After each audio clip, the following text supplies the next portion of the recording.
Maybe. Maybe I can make it work.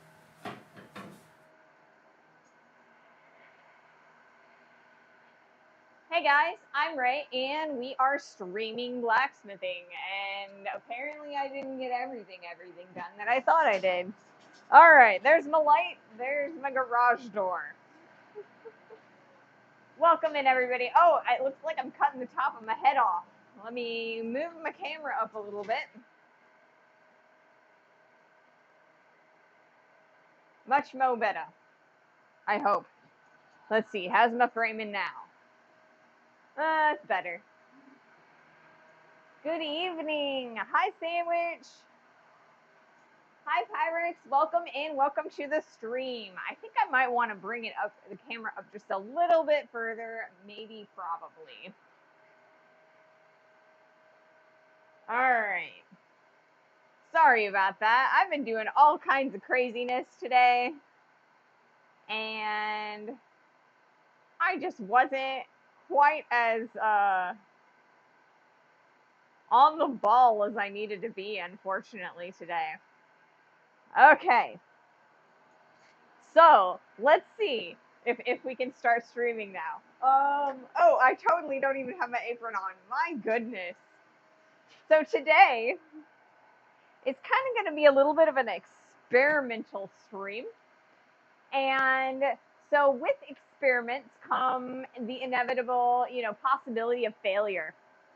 So I'm hoping that, we can actually succeed in these experiments. These are very educated guesses. And I think I'm going to be all right. So today, we've got a couple, like I said, a couple experiments for you. The main experiment is I'm gonna try very hard to make a hammer.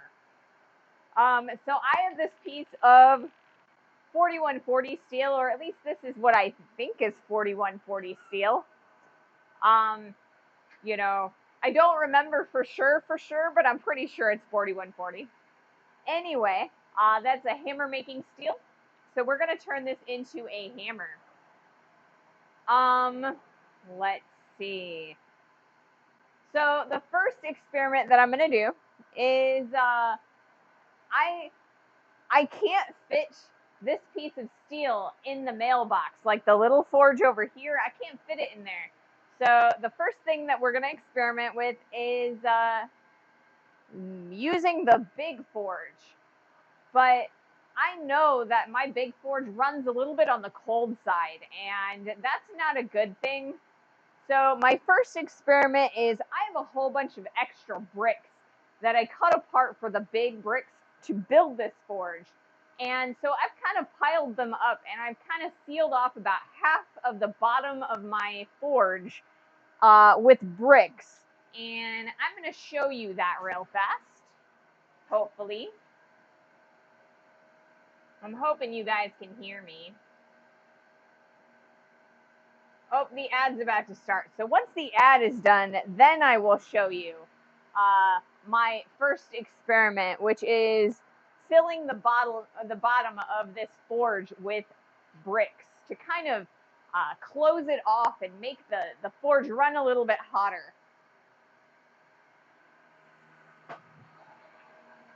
Won't the extra bricks serve as a heat reservoir? Meaning, they will also take a long time to heat up and take away heat until then. So these bricks are actually refractory bricks. So they're not designed to hold heat, they're designed to reflect heat. So honestly, I haven't actually added all that many bricks. They should, in theory, remain the same reflective surface as the forge itself, like because the whole forge is actually made of the same bricks. So the goal is not to have them absorb the heat, it's just to have it reflected. So, ads. Here come the ads.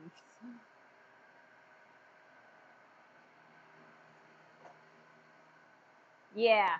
So I will kind of show you guys what's going on with those once the ads are done, because I want you guys to be able to see.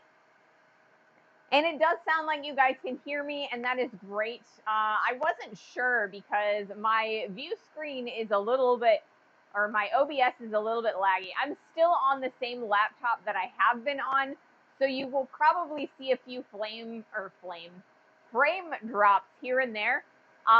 But the internet has been incredibly stable, so we should not have any actual drops. Knock on wood, and every time I do that, we drop off at about the hour mark. So, fingers crossed, the internet will not make me a liar. But so far, as far as I'm aware, we might have a little bit of frame loss and possibly some like freezes while my laptop kind of catches up a little bit, but we won't completely drop.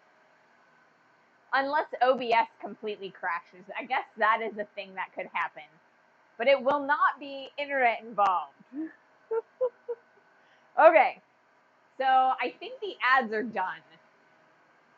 Ray's Smithy without frame drops and slightly cracking sounds just wouldn't be the same. Oh, I know. I'm totally a little bit on the scuffy side. We will, by September, have a new laptop, so there won't be any frame drops anymore after that. Because the frame drops are caused by the lag in the laptop. Now, I can't guarantee that I will be getting any new sound anytime soon, but I've only got so much money to put in so many places. So, I put in the money where I can. All right. So the first thing I'm going to show you is I'm going to bring the close-up camera into the forge, and I'm kind of going to show you what I've done. So I've got these lovely bricks over here, and those are to hold the heat inside. Let's see, we're going to do this, and then we're also going to do that maybe, so that you guys can kind of see what I'm doing, even while my camera is out of focus. Because I'm running manual focus right now. So if you guys can kind of, let me see if I can't focus this a little bit better. Is that better? Yeah, that's better. Okay, so you can kind of see that I've kind of built myself a shelf in there. And so I've closed off about half of the forge, like the inside of the forge. So in theory, there should be a lot less area for the burner to heat up. The other experiment that I'm running today is I've taken the dies off of the press, and we are going to use the press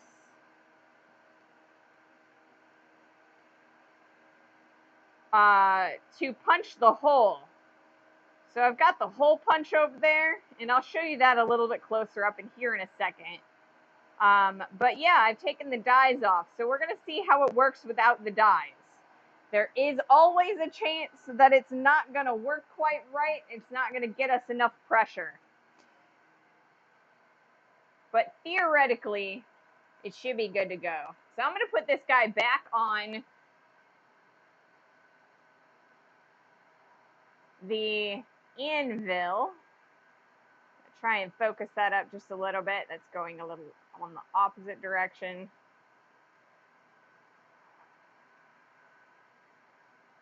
This is what I get for doing manual focus instead of like, come on, focus up. There we go.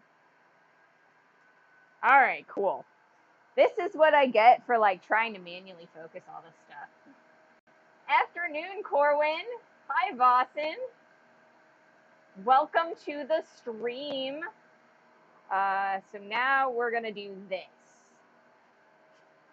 So like I said, I've kind of closed in the big forge, so it's going to be a little bit smaller. We're going to have to, or the burner isn't going to have to provide quite as much area, heat to that area. So I'm hoping that it heats up a lot more than normal, because with the bigger area, it just doesn't heat, or with the bigger stock, it's just not going to heat up quite as fast as I want it to when I have the full range of that kiln, or the forge. So we're going to close that in, and we're going to try and heat it up. So that is the first thing that we're going to do. We're going to start this forge. It's our first experiment. Let's see if I can make this happen.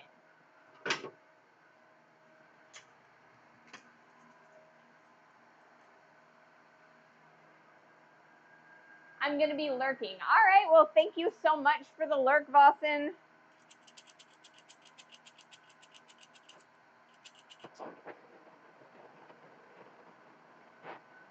All right, there we go. We got that started. Now let's try and start the forge.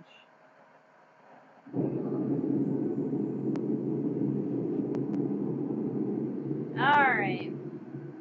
It looks like so far we're getting a little bit less of that flame vortex than I originally designed the forge for, but I think that'll be all right. All righty.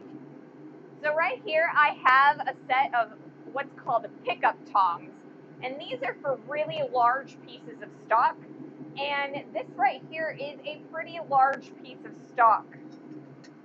So if I measure it, this piece is, let's see, this is like the worst.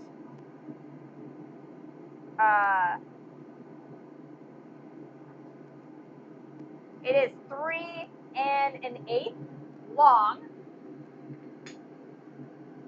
It is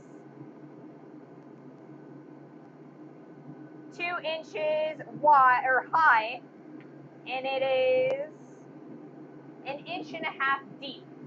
So that's how big this piece is. And those are all imperial measurements, again, because it's always imperial here at Ray's Smithy, until I start drilling holes, and then they're metric. All right, so yeah, this is a pretty big piece of steel, so I'm going to need to use these pickup tongs so that I can actually hold it while I'm picking it up. So I can close my hand a little bit. It's harder to hold these big pieces, but I think it'll be all right. So I'm going to take this and I'm going to put it in the forge. We're going to start heating it up, or at least attempt to start heating it up. So we'll put that in there like that. And we'll close this forge up a little bit.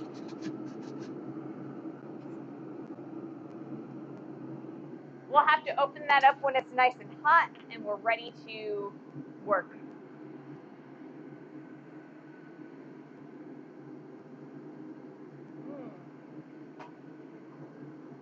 Cool water, but not freezing water.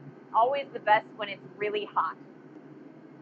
So this right here is our hammer eye punch.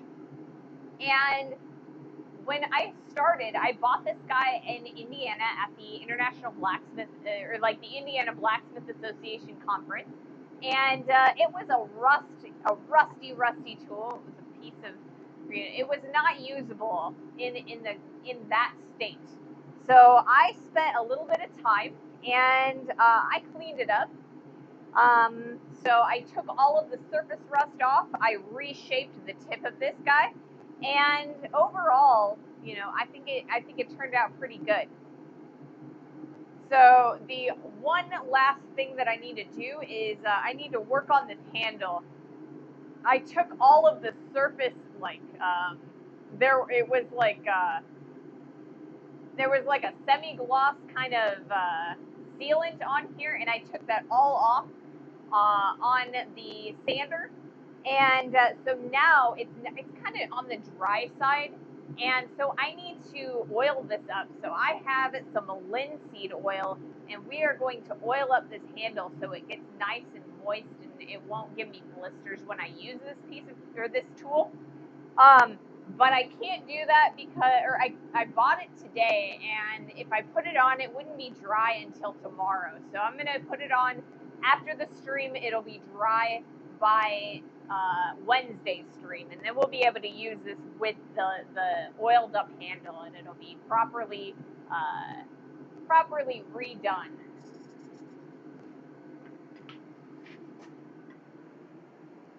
Is there anything to be done to that thing apart from putting an eye into it? From a layman's perspective, a hammer is pretty much a heavy block of metal on a stick, right? And Boston says linseed oil is their favorite. I love linseed oil as well. The only thing I don't like about linseed oil is that if you leave it in a rag or a paper towel, sometimes it'll spontaneously combust. And that's not good, and that's why I'm not using it, or why I didn't use it today. Because I'm not going to be available to like watch it. Anyway, as far as putting or doing anything besides the hole, it's kind of more like a preferential shaping is what I'm planning on doing for this piece.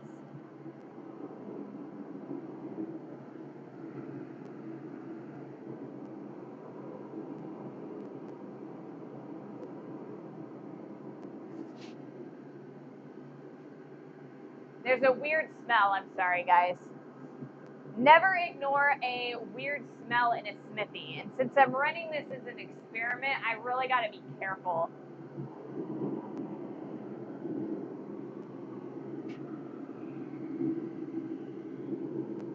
All right. Well, it is not propane. So there might be some kind of weird, like, coating on that piece of steel. It's kind of been sitting in the shop for a while, and I think at one point I remember spilling something on it, so that might be it. We're just going to be really careful on that. So yeah, as far as like shaping a hammer, you kind of got different types of hammers, right? So we've got the cross peen hammer here, and if I wanted to make a cross peen hammer, then I'd have to modify one end so that I got that nice cross area. And there's also lovely like chamfering on some like other hammers that that you can buy in the store, and so technically all I would have to do to create an actual hammer is just put that hole in there. However, I probably will do a little bit of surface modification or shape modification just to kind of make it a little bit prettier, or to make it the type of hammer that I want to make it, and the style that I like to use it. And it's basically going to be a little bit of weight distribution, or redistributing their weight. Like this guy, this has a very long handle on it, and because it is so long, sometimes it's a little bit harder to use for long periods of time because it is such a long hammer.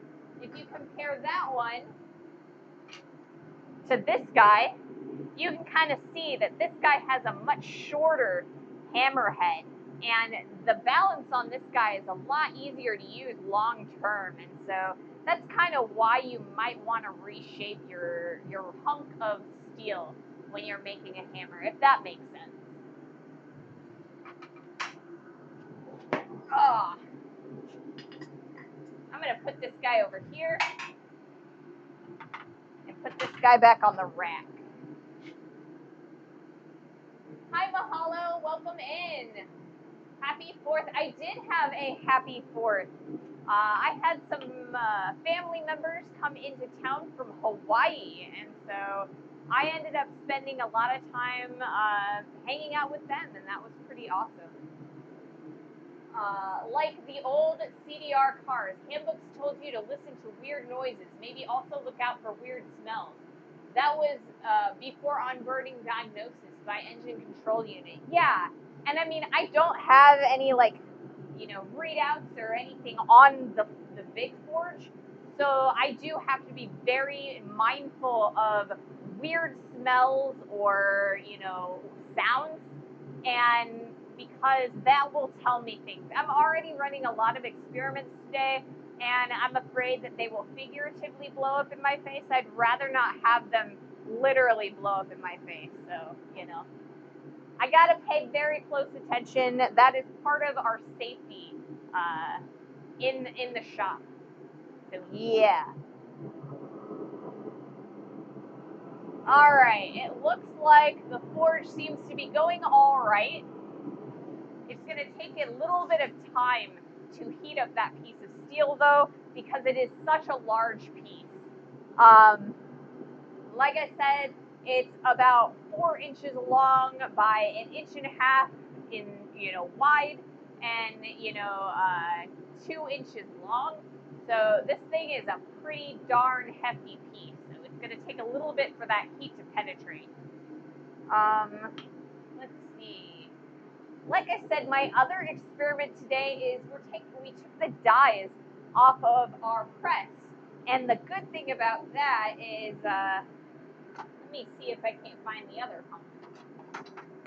So here's another hunk of that same steel. It's a little bit taller, but if we put this on here like so, and then we take the hammer, the punch, like so, we can kind of use the press to punch out the hole, and that's the idea behind this. So when I had the dies on, the dies were just too tall, and so I pulled them off so that we could probably still use the press. I might need to rejigger it a little bit. I might put one die on and not the other, so we'll see what we need to use as we go.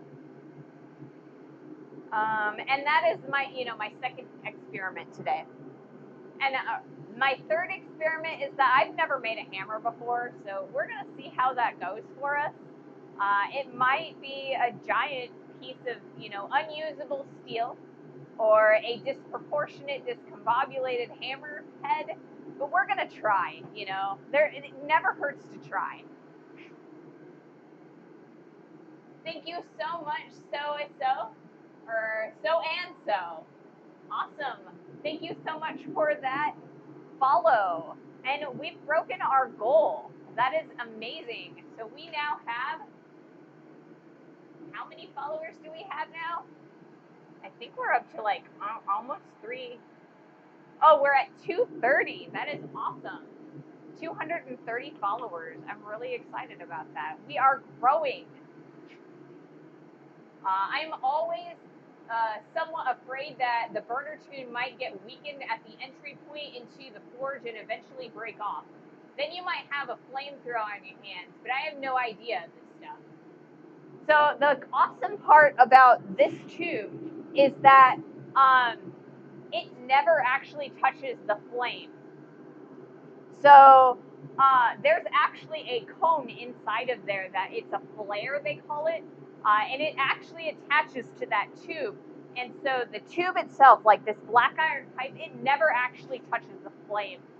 And so you can replace that cone every once in a while when it needs replacing. But yeah, you'll never get the black iron pipe will never actually get hot enough to disassemble, if that makes sense. And I do inspect it every time I move it, and if I think it needs inspection. So I try to be really, really safe about the forge. What kind of steel are you using for your hammer? Right now, I think, so it has been about 7 years since I bought this piece of steel. It's just been sitting in my shop. When I bought it, I believe it was 4140, and there is a chance that it is A2, and those are two completely different steels, right? A2 is an air cooling tool steel. It's very hard. You don't want to quench it in oil, but 4140 is quenched with oil. So what we're going to do is, because I don't know which is which, whether it is 4140 or A2, what we're going to do is when we get to the point where we need to quench, we are going to try air quenching first, and then we're going to do oil quenching if it's not hard enough, if that makes sense. Both are tool steels. Both are amazing at making hammers and tooling. So that's why I choose the steels that I do. Hollow asks, is that big chunk of steel approaching the upper limit of the propane forge? Honestly, it is not. Um, the forge itself is absolutely huge, and it is there for, you know, it's for really big pieces of steel, right? I did actually put a whole bunch of extra fire brick that I had uh, on the bottom of the forge to kind of close in the gap a little bit.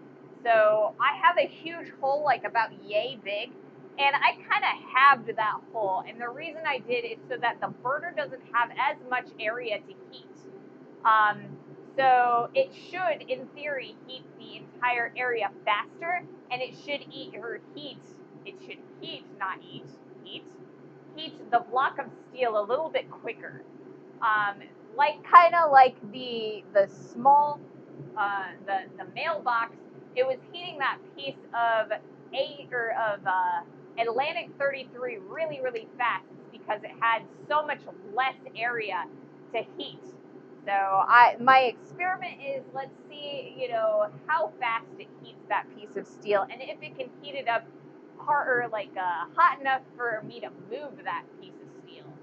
I know for a fact that when I don't have all that brick in there, it's just too big. It doesn't heat up the steel hot enough to work with A2 or Atlantic 33. So I'm trying to get a hotter forge by enclosing the space of it. Welcome in, Yankee. Welcome in. Tool steel is a nice word. Werkzeugmetall in Germany. Sounds strong. It does sound strong. Very strong. But that's all right, because you know what? Tool steel is really strong. That's why we use it. Tool steel, it's very hard. This is, like I said, this is probably, I'm 95% sure it's 4140.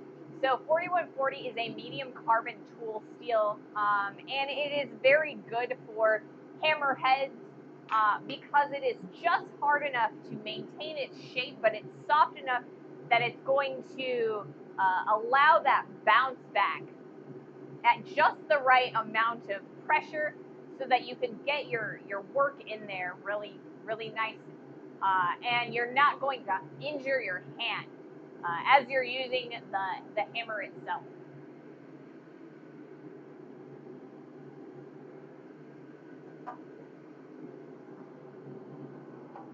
So it looks like it's actually starting to heat that piece of steel. We're going to have to wait some more time, but I do want to show you what this steel looks like right now if I pulled it out. So we're going to pull this piece of steel out of here. And I'm going to show you. Isn't that nice? That's a nice, like, dull red color. So we need it to be a lot hotter to be able to work it. But it is actually starting to heat this piece. So I'm actually pretty happy with this so far.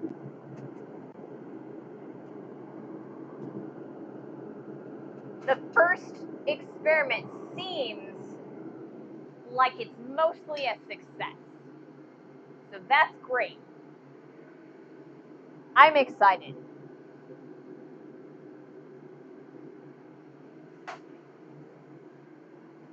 "4140 is used in tube chassis ATVs and race cars." Yeah, like I said, it is a medium carbon steel, so it's really good for anything that has to survive a lot of vibration and maintain that strong, and the strength and the shape. So you're gonna, like I said, you're gonna see a lot of hammers made out of that. Axes, pieces or like axles and things like that. You're really gonna see a lot in 4140. Now, the higher carbon tool steels, they tend to be a lot more brittle. And so like your 1095s, that's a very high carbon steel. They're great for knives. They maintain that edge so beautifully. But you're definitely not going to want to do a hammer in it because you just, you're not quite going to get, the amount of vibrations, and you're also going to risk cracking after, or, over time. I have some 1045 billets to make hammers and axes with water quench. Yeah, 1045 is also a pretty good tool steel to use um, for hammers because it is, once again, it is that mid carbon steel.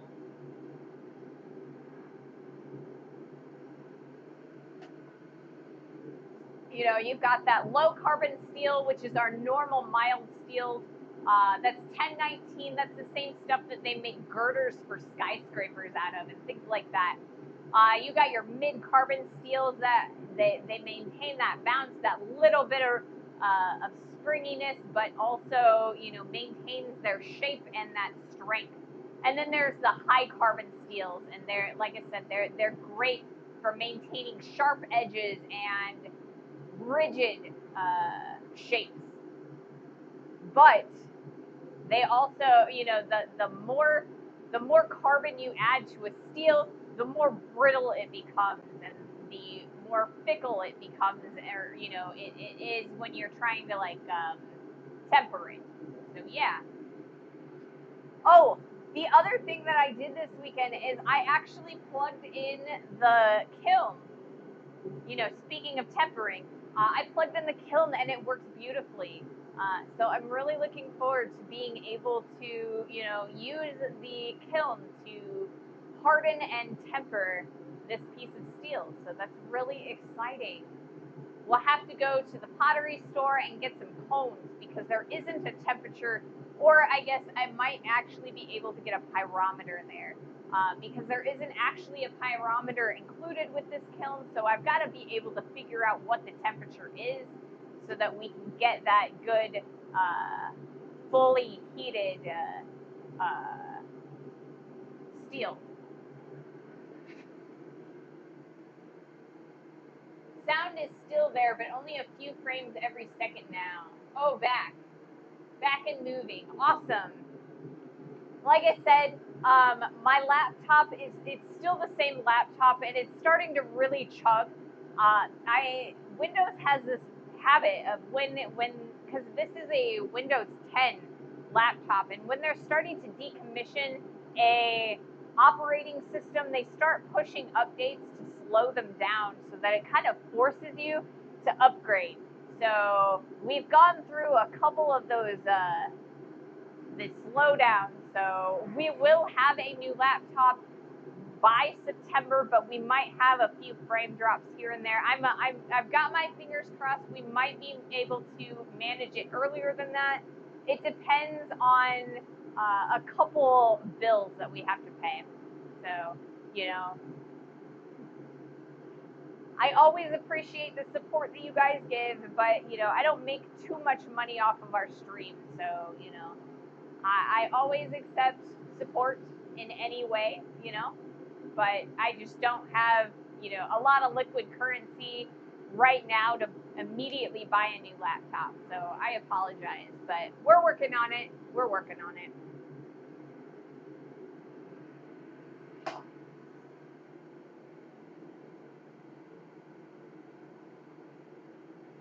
Sound and video are several seconds out of sync. Yeah, I don't know. I don't think that I can fix that today. Without refreshing the stream in totality, and I would rather not do that. So I'm really sorry, guys. I'm working on it. Trust that I am working on it. It will happen.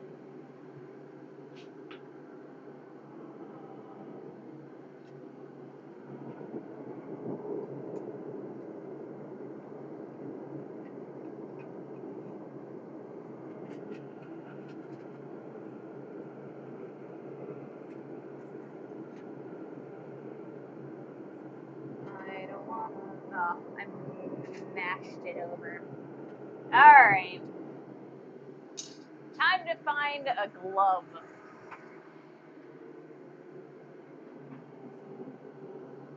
I'm trying to turn the piece of steel.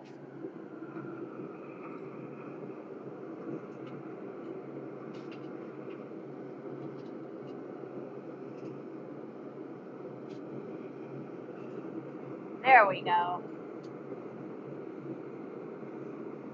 Pull it out. Just like so.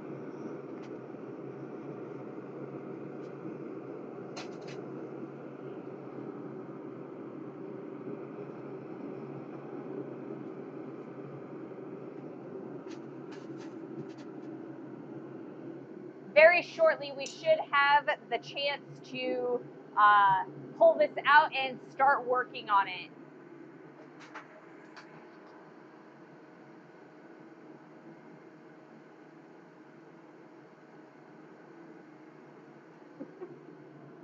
I don't know. I'm sorry, guys. I try very hard to, maintain, relatively good stream quality, but, I am another scuff queen. So we do what we can with the technology that we have.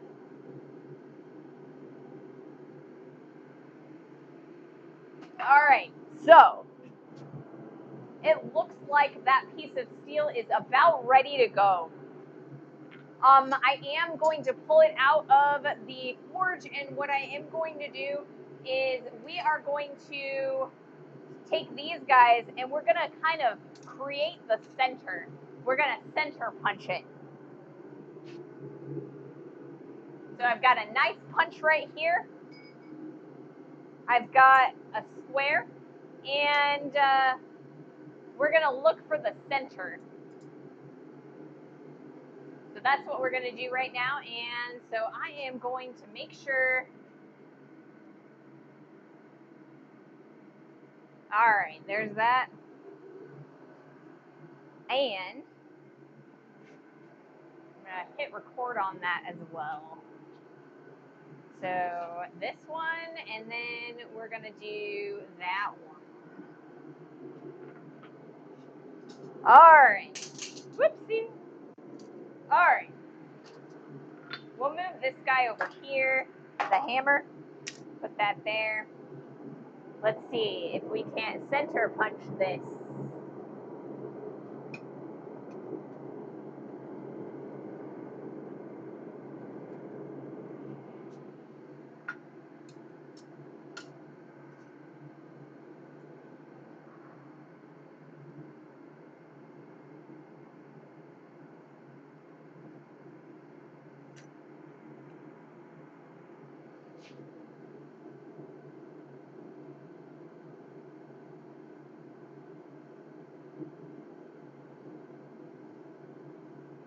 All right. Beautiful.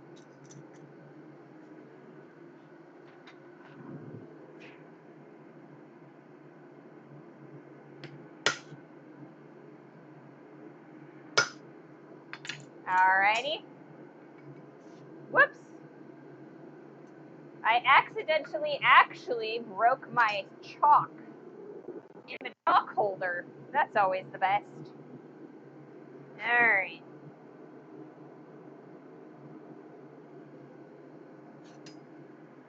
Let's do this again. We're going to center punch this side now.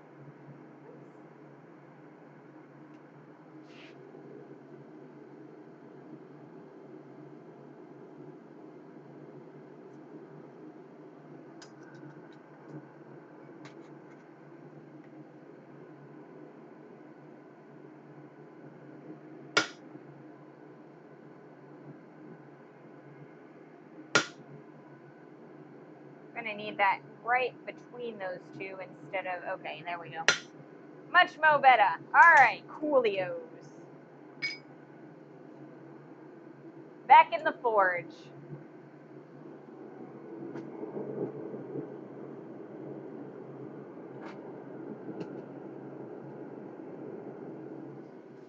Keep that back up, and then after that we'll be able to start punching that hole. So this is probably going to take us a bit of time today because it's a big piece of steel. So we're going to put some of these guys away. Alright.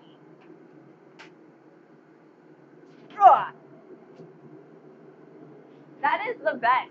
When you're walking through a shop and then you hit your outside thigh on the horn of the anvil, it's always my favorite.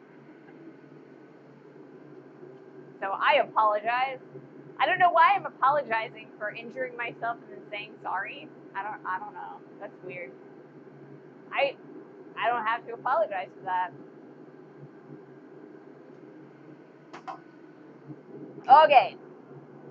So once this guy heats up, we're going to come over here to the press. We are going to use our brand new punch to punch the hole for the hammer head, or I guess the hammer handle, with this guy. So I'm really excited about that. This will be fun. Getting gored by a horn is never fun. I know, right? Anvil horn, animal horn, I mean, neither one sounds pleasant to me.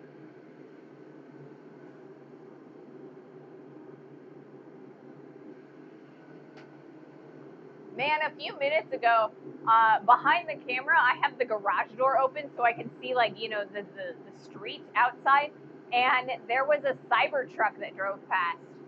Those things are so weird looking. They kind of remind me of trash cans, like the dumpsters, you know, out behind stores. So weird, and it was painted green. I don't know why.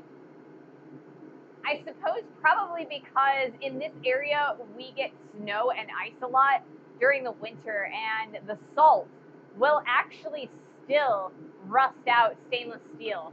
So the side panels would rust if it wasn't painted. So that might be why. But hopefully the anvil horn will not actively come at me. That is so true. That would be the scariest thing ever if the anvil jumped off of its stand and started chasing me around the shop. That would be so scary. Looks like a 5-year-old drew a DeLorean. I don't know. That, or it could be like, I've also seen people say that it looks like a Halo Warthog from like the PS1 days. Or I guess it would be the Xbox One, or, you know, the original Xbox days, you know, for Halo, because I think that was an Xbox exclusive, if I remember correctly. It's been a while. Tesla owners are getting raps because criminals can't stop keying them. Yeah, I've seen that too. Like, I saw on Facebook that there was a couple Teslas that got tagged with spray paint, and they had it's really hard to get that paint off of that stainless steel. So yeah, I mean, you know,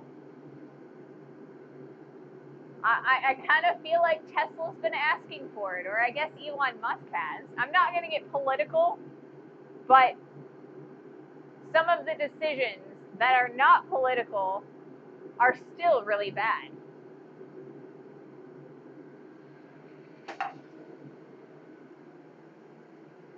A blacksmith nightmare, the haunted anvil, ideas for computer games. That would be so terrifying. Oh my god, an anvil chasing me around.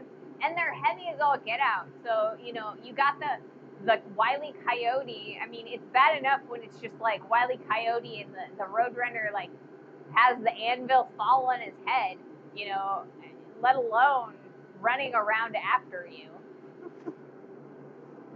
All right, I'm going to turn this piece of steel over so that the other end can get some heat and it evens it out a little bit.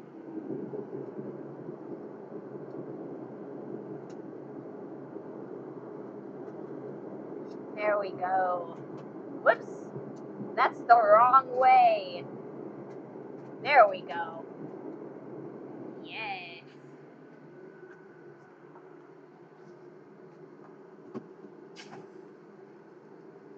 going to quench these off, and the reason we're quenching these off is because they're getting a little bit hot from having to stick them in so far. So this peanut butter jar, this thing, I've been using it at the grinder for this guy. So because I didn't want to re-temper it, I had to keep it cool so that it wouldn't lose the temper it already had. So that's what that is.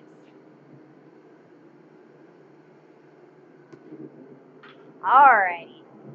We're getting real close. So I think I'm going to move the camera over there so that you guys can see what we're doing.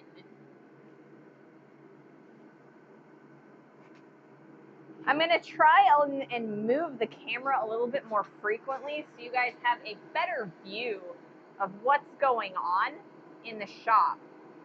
Because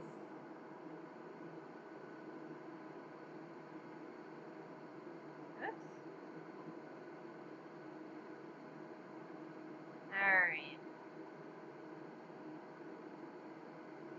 Because I want you guys to be able to see, and then I also want YouTube to be able to see. So we've got the camera sitting right here. I don't think it's in the view. Is it in the wide shot? No, it's not. Awesome. I would rather have nightmares of the forges coming at me and I'm not a fan of things that burn. As a little kid, I dreamt my grandparents' coal store running after me. Ooh, that would be scary too. But honestly, I feel like there's warrant to be had on that though, you know? Because if you are a certain age demographic, then you would have grown up and seen Beauty and the Beast. And all of the household objects in Beauty and the Beast, they would get up and walk around and like sing and stuff, and that is scary. That is some scary stuff, you know? Super unnerving. I mean, like Lumiere, he's got lit candles, you know, as a candelabra. I mean, he's moving around, he's gonna set stuff on fire. That's scary. They all say it's all cute and stuff, you know, but that's scary if you really think about it.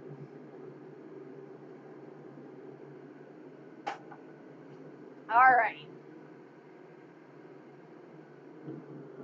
Let's see what we can do. All right.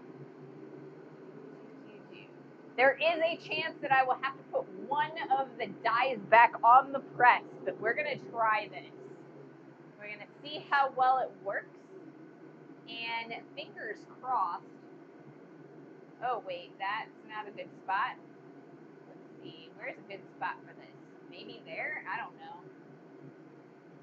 There. That'll work. That's actually not a bad view for you guys. And then I do want to hit record on that, on the white shot. Sorry guys, I'm being a little bit experimental with my camera angles too. Let's see if we can get all this out of here and where it needs to go. So this is gonna go here. Ah.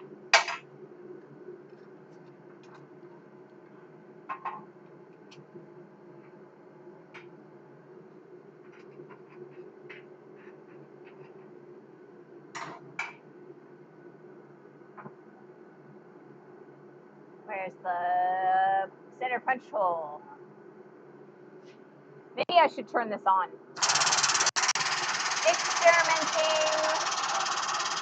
There we go. Let's do this.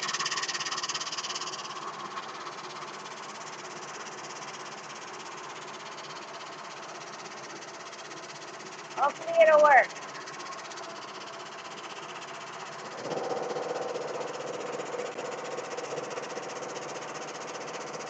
I think I need another, it looks like I'm gonna need a top dry.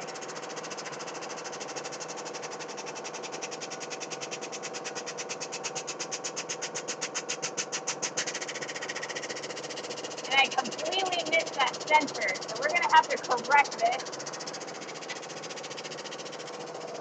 on the next attempt.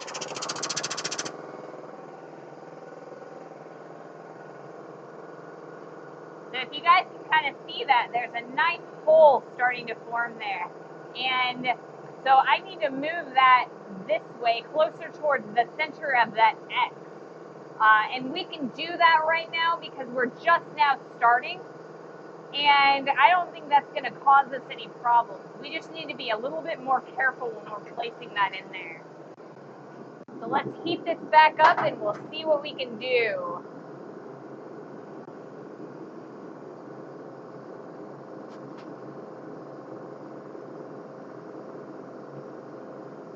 All right.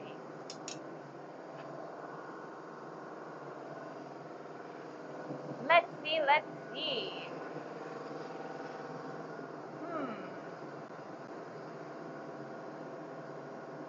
Do I have a thin piece? So I think, a thin die. I think this one might be a little bit too thick. I don't think this one will work.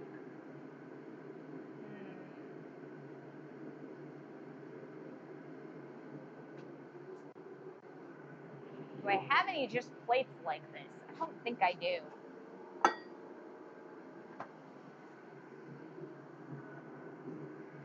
I wonder if I just stick this guy right here. It might work if I just stick that guy right there. We'll see. We'll experiment with that too. No, I am old. The Beauty and the Beast was from 1991. The Haunted Coal Stove was a few years earlier than that, probably the mid 80s. Well, that makes some sense too. I mean, there's still like, I think there were like black and white cartoons of like, what would I call that? Black and white cartoons of cups dancing and things like that in like the Mickey Mouse era, the Steamboat Mickey Mouse era. I think it's still understandable.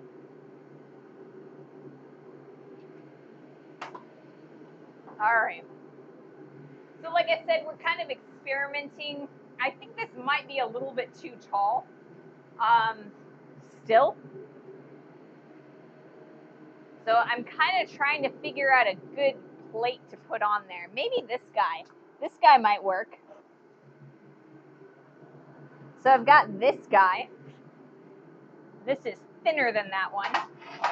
So maybe if I put that guy right there, that's probably about where I need it to be. So we'll try that one. Because I don't need that much extra effort. Let's see how thick this is when I put that there. I think that's about right. I think we should be all right there. Back then, I was not allowed to watch TV, and there were 3 different programs on TV back then. Probably no Disney. That makes some sense. There were only a couple of stations for quite some time. You got like I think there was like four stations in the United States around that time when my mom was a kid, and she's like, I think she turned 60 last year. No, she's older than that. I think she's like 68 now, maybe. Well, she was 21 when she had me, and I am 39. So that would put her at 60. So maybe she did just turn 60.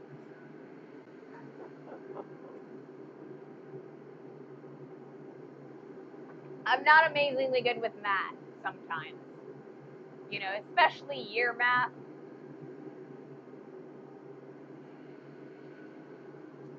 All right, and I am done with this water, so let me refill. That's actually behind the cameras at this point because I needed a space for the cameras. So I apologize for, being behind the camera, but you guys should still be able to see me, or hear me, because I'm like that. You're seeing no evil right now. Now you can hear evil and see evil. angle? I don't know.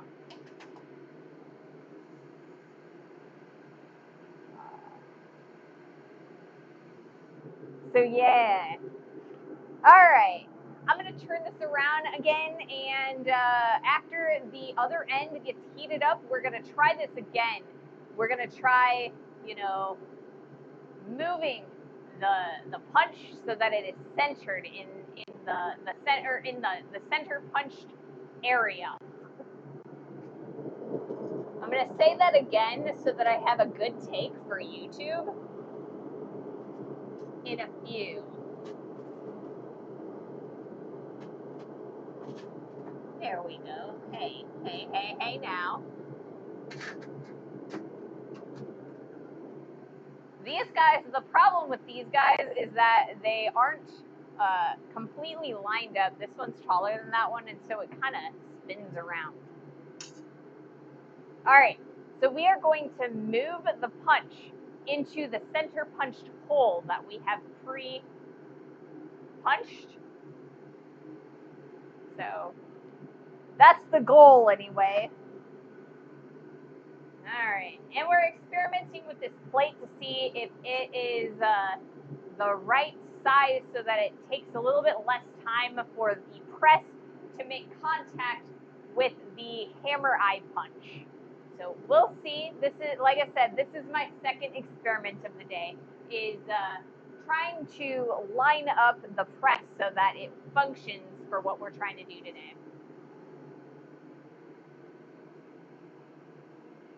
Punch the pre-punched punch. Yes, exactly. We are punching the pre-punched punch. That's a lot of punch. Too bad I don't have punch to drink. I only have water.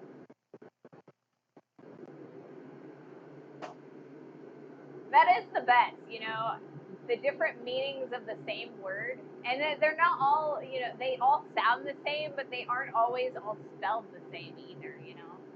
You got the punch, and you got punches, like, the punch that we did for the center punch, and we've got this punch, and then we've got juice punch. So that's a lot of punch. Let's see. Looks like we got about 6 minutes until the next ad. So I'm going to do one more ad. We're about finished with that. So let's see if I can do this. Can I make this happen? We shall see.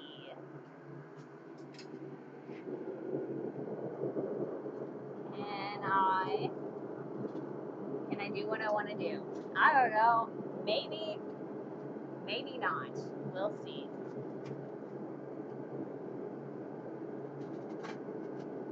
Can I pull this out? It'd be nice if I could. Okay.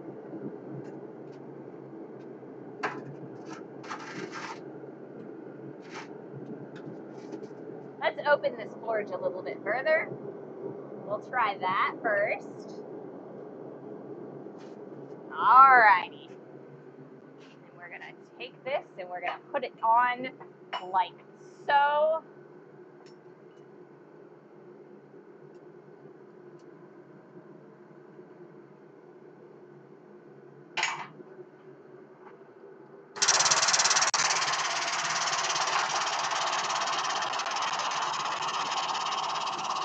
Alright, let's try this.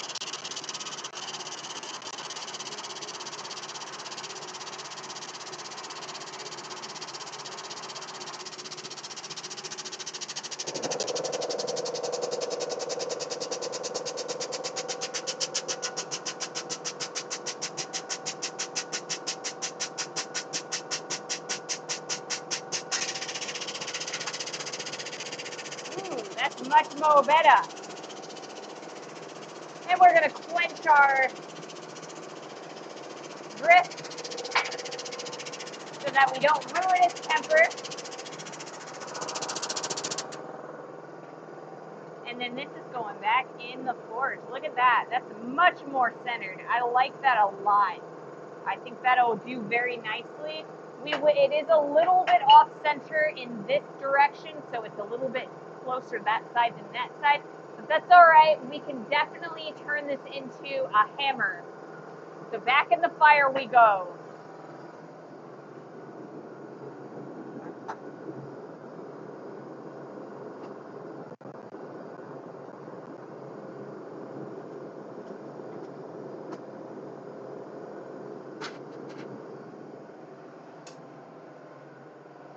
All right. What am I looking at? That. Okay, there we go. Interestingly, you would not want punched Gepachten drinks in German because that means something is in it, which does not belong, mostly wine. I remember a scandal of wines being punched with antifreeze, not exactly healthy. Ooh, that doesn't sound very good. I mean, there is also, that also sounds like when we call it in the United States, we call it roofied. So that's when a woman or, well, sometimes a man or a non-binary person would, when someone goes to a club and someone else will put like a pill or a sleeping, to kind of make them tipsy without their knowledge, that we call that roofing here in the United States, but that's what that makes me think of. That is awful. There are a few people that are making different ways to tell that your drink has been tampered with like that. Like, I know someone has made a nail polish that will change colors if your drink has been tampered with. So that's really good.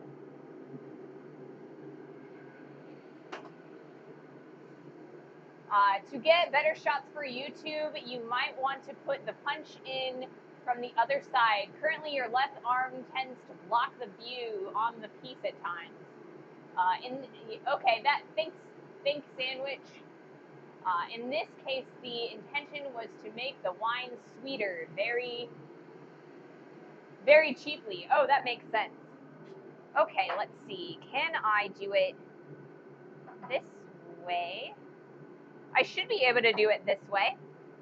So if I put the steel in this direction instead of that direction, I should be able to do this from here, and then I should be able to control yeah, that should work. Awesome.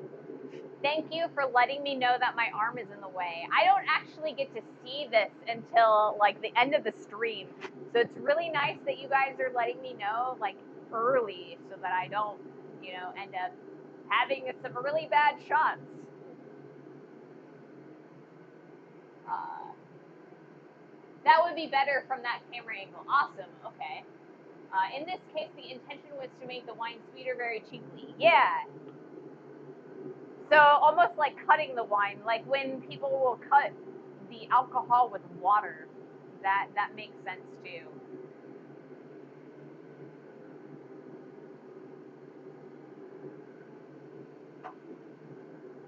All right. This is actually working beautifully. The first experiment where I am blocking off half of the forge, I'm going to call that a success. I think that's working beautifully. I think, honestly, I think that until I want to make something larger, maybe we'll just keep it that way. Like I said, I think it's working beautifully. That is a successful experiment. Now, I think this experiment is probably pretty successful as well. So we're going to see how easy it is to use the press to punch this hole.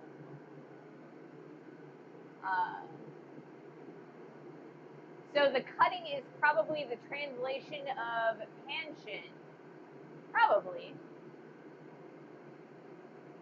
DB translates adulterated wine. Yeah, I think that's right. I think that cutting it would be, or, tampering with it. I don't know. There's probably a few different ways to say that. So we've got an ad coming up here shortly.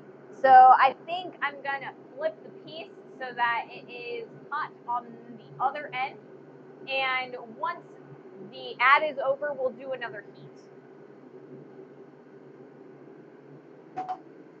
So this actually might take a couple streams to get that hole punched in there. And that's partially because I am using the press and not my hand hammer, and it's partially because, you know, this is a really thick piece of steel. So we'll see how far we get with this hole. My goal today was to actually punch the full hole. That is my goal. Priming.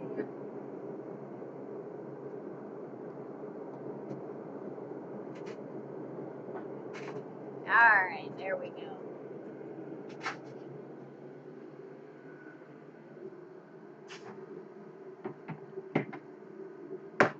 Okay.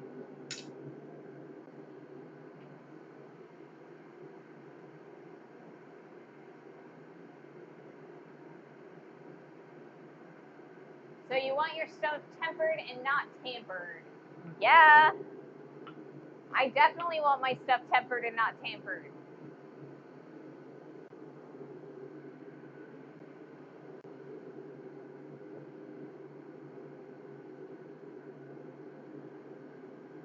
I'm going to take a minute to cool off a little bit.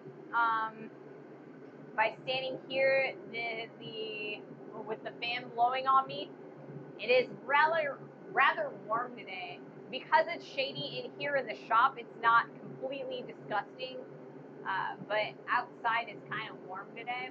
We've got a really high UV index, so I want to keep myself cool and hydrated today.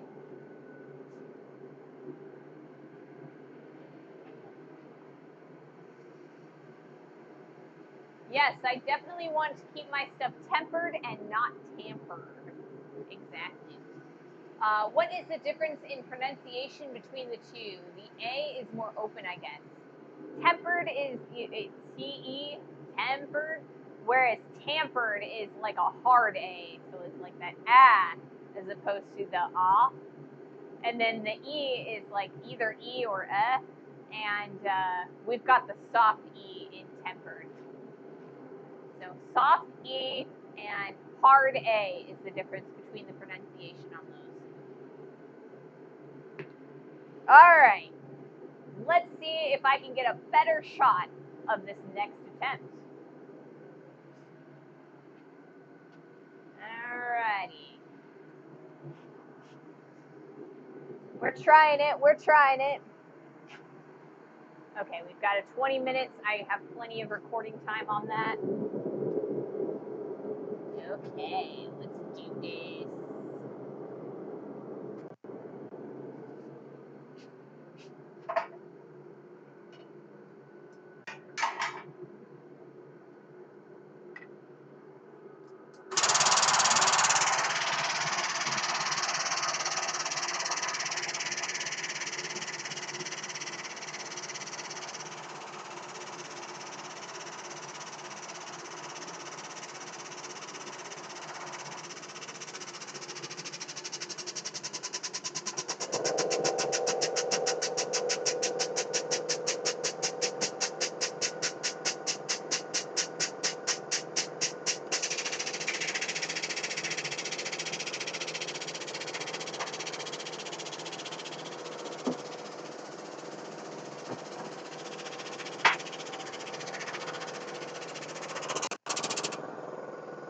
That's better. Look at that, guys. Look at that. That's so nice. I think that hole is going to be beautiful. Great job. We're making it happen, guys. We're making it happen. We're going to make a hammer yet.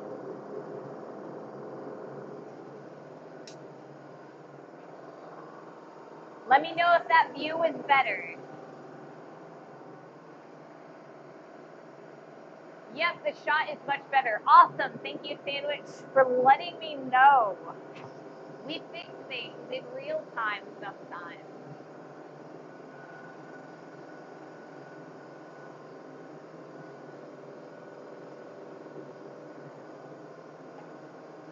All right. So, we are getting plenty of movement. I think it's still going a little bit on the slow side, but I really think that the press is, I'm not expending the energy. The press is. It's a little bit on the slow side because it is only 20 tons. Like if you are watching a Alex Steele video, his presses have a lot more force than mine do. So he can actually punch a hole in one heat. Unfortunately, I just can't do that right now, so it's going to take us a little bit of time to get this all the way through. But we're going to do it. We're going to do it. I'm actually really excited about this. I've always wanted to make my own hammer. What is my favorite thing to make or forge? Ooh, that's a really good question. What is my favorite thing to make or forge? Um, let's see. There's a lot of stuff I really like to forge and make. My favorite thing to make is probably furniture, but more decorative furniture. I really love making sculptural pieces that have a little bit of function involved in them. But a lot of that is more fabrication than forging itself. So if I'm thinking, or if I'm answering the what is your favorite thing to forge question, I don't know. I really like forging silverware. We did a few silverware in the beginning of the stream. Before we flipped the shop around, we made a fork, knife, and a spoon, and that's a lot of fun to make. There's a lot of really cool decorations that you could put on those, and there's a lot of really basic techniques involved. So I do really like to do silverware. I really love doing roses. You can kind of see one up there, and I don't know. Maybe my favorite thing to forge is a frying pan. I can probably if that's probably my favorite thing to forge are frying pans. So I love frying pans, and the reason I love them, and I don't even have one to show you. I guess I have that. Let me see if I can't get it without burning my hair. All right, it's still cold over there. All right, so this right here is a disc of copper, and I would not make a frying pan out of this one, but when I'm making a frying pan, I'm using a piece of steel or a steel disc like this, and I love working with sheet steel. So a great way you have all of these special tools like raising tools, and you can actually roll the edge up.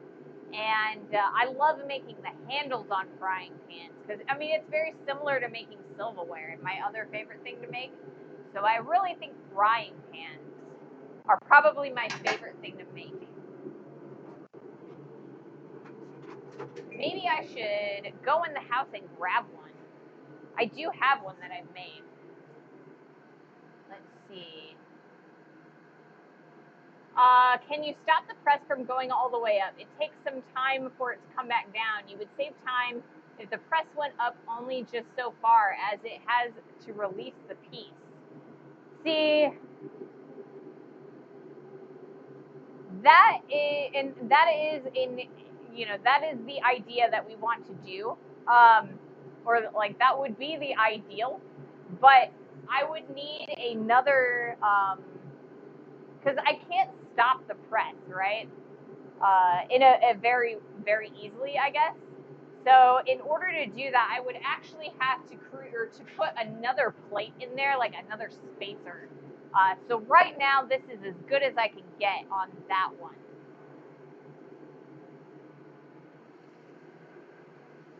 So if you guys wait just a second, I can grab my pan. Let me see. I'm gonna grab my pan.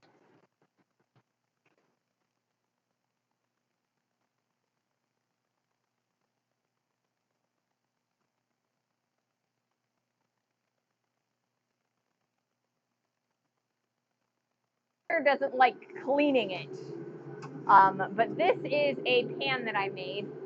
This is a wok, so you can kind of use it like this, when you're making food, I guess, like stir fry and stuff. So yeah, this is kind of, it's a disc, and you can kind of see that the bottom, it's got a really sharp edge here, and I rolled that up. This is a really beautiful pan. It works very similar to a cast iron pan, but you do have to keep it seasoned and clean. And my partner just doesn't like seasoning pans, so we don't use it all that often. I'll need to put that back in the house when I work or when I leave the shop today. But why can't you stop it? Wouldn't you just need a way to cut off the airflow? I mean, yeah, I do. I could do it that way, but I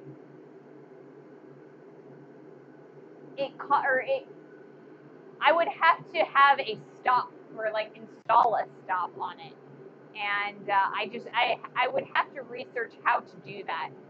If I were to just stop it with air in it, that would just take a lot of the air compressor would never shut off. So I mean, there's that. That is a problem or an issue. I'll look into it. We'll see if we can't figure something out for Wednesday's stream. I'm not sure if I can or not though. That's pretty cool. I'm guessing you had to use the coal forge. Between a walk and a hard place. Yes, I take the walk, exactly. And yes, I did actually have to use the coal forge for that one because it just wouldn't fit in my gas forge at the time.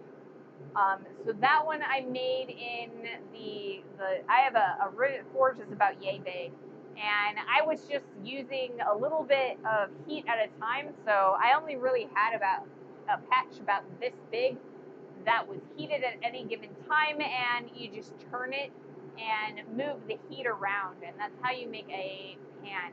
I would love to make a frying pan on stream, and we will get to that as a project, but it probably won't be until later on in the fall, maybe the winter, because this is the summer of tools.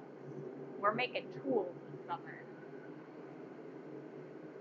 So yeah, I do feel like I need to figure out a way to stop it because it is going to start taking a really long time for the press to come down.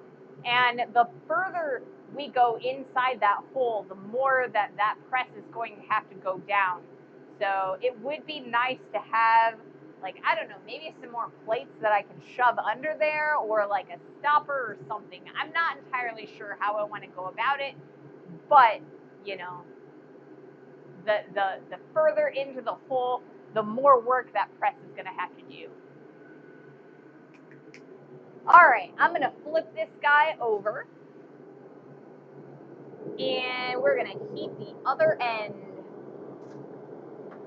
a little bit warmer. But I'm really happy with how things are working so far.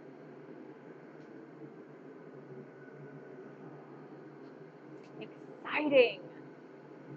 I wasn't sure if I was going to be able to do this,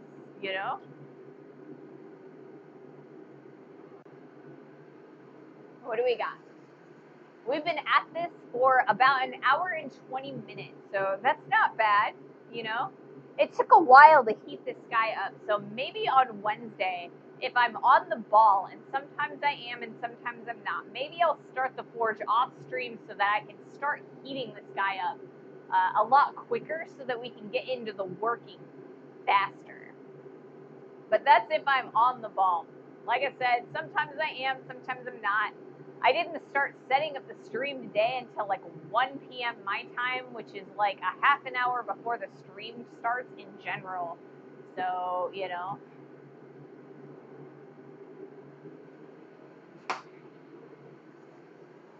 a German TV station organizes a yearly championship in sliding down an ice channel in a walk. Bought single races and 4 people in walks attached to each other.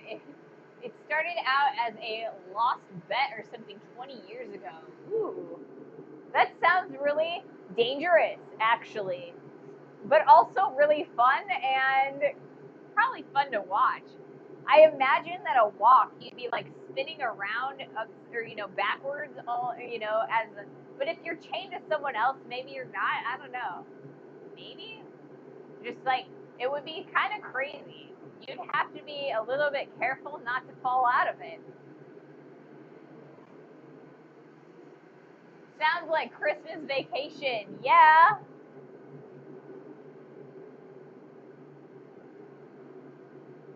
It does sound like the Christmas Vacation movie. Man, I'm out of water again. Goodness. All right, we're going to do another heat, and then I'm going to fill this water again. And we're going to go from there. Let's see. Another heat, another heat. All right, we're still recording there. We are still recording there. Excellent. Pull this steel out of here.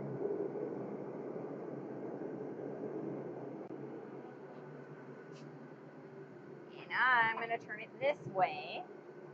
Nope, I'm going to turn it the opposite direction. And the reason I'm doing that is because the piece of steel is starting to bulge in one direction over the other. And I want to even that out. So I want to turn it over or turn it around every time I do this.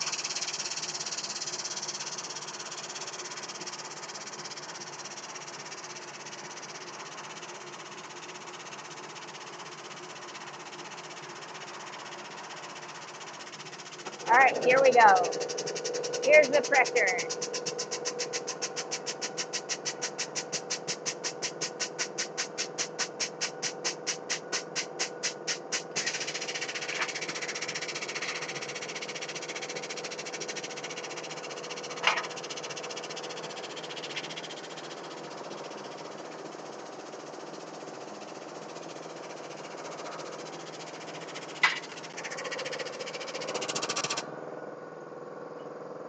Look at that hole. It's starting to get pretty deep. I'm pretty happy with that. That's really nice. So on our next heat, we're going to turn this around 180 degrees and come at it from this direction like so. That way we can even out those cheeks. So we're going to heat this up again. Nice and nice. That's looking really good. I'm really happy with that. Alrighty. Keep on keeping on.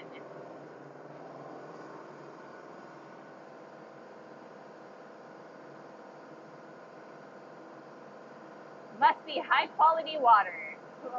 Plus ripe with puns. Walk and roll. Don't run. They got some pretty professional at it. After have ladies attached to their feet, or ladles attached to their feet so they can slide better and be used to steer.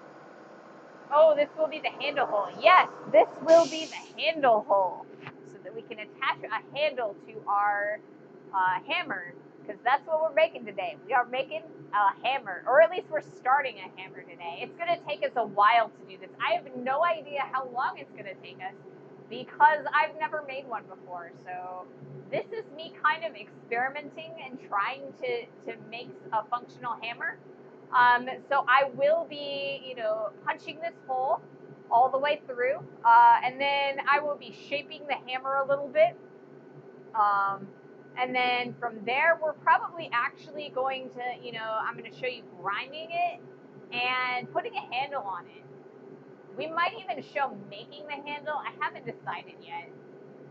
I might not show making the handle because I'm not very good at woodworking. And if you want to see a handle made, you might want to go see Yankee. But we're trying. We try. You didn't catch the Waterboy reference. Oh, I'm sorry. A hammer without a hammer without a handle would be interesting challenge. Just repeatedly throw it at your piece in very sophisticated ways. I mean, it would not be very precise. So, if any of you guys, you probably have heard of and I'm going to be spilling my water again. I apologize for that. Like I said, it is behind the camera, unfortunately. Um, but if you guys have, oh shit, I dropped my water, the bucket. Okay, so if you guys have heard or have seen Forged in Fire, there is an episode of it where they give the contestants a chunk of steel and like a piece of a cylinder of steel or like a pipe, and they have to forge their own hammer while they're doing their initial challenge to build their knife. And yeah, that sounds awful. They only have 2 hours to make a knife and they have to make their hammer first. I don't think I could do that.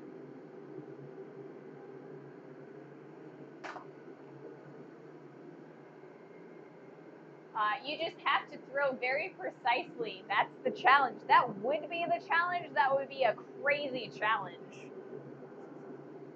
I'm going to flip this piece over in the forge.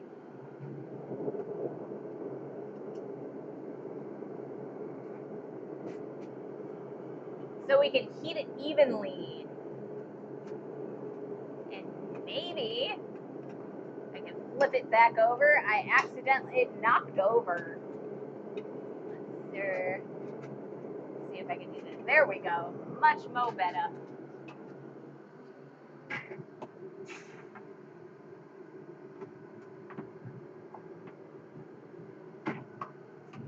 Ugh.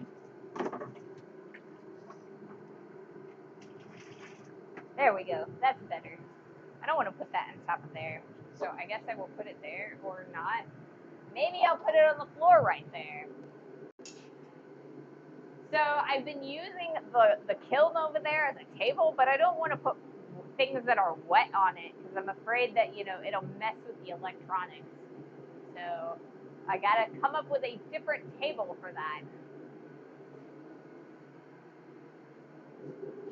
Goodness gracious. Great balls of fire.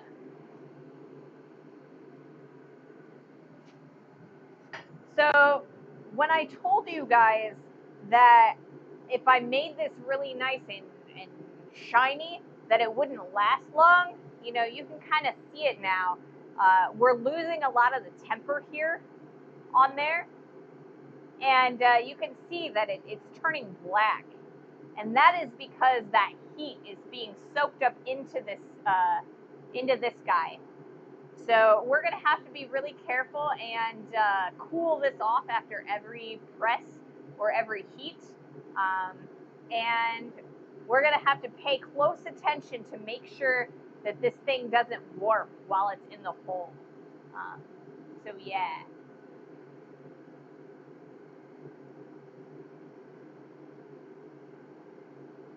Overall, it's a pretty decent handle and a pretty decent job on this, though.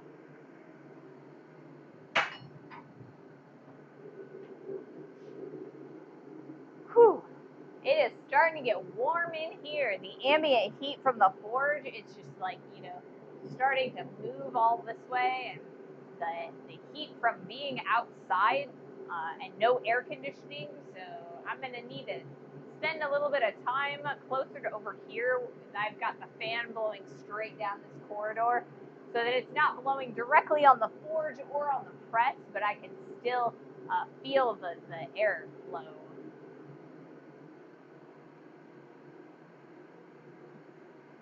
Fry the piece on all sides until crispy. Yeah, I mean, that's kind of how it goes.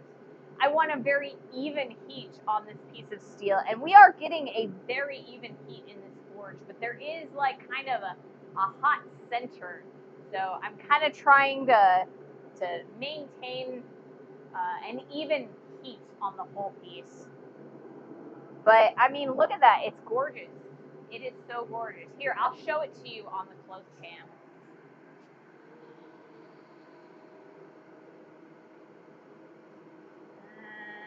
Maybe if I can get a little bit closer to this piece. Here. I'm going to do that, and then I'm going to do my welding jackets, but all right, let's see here.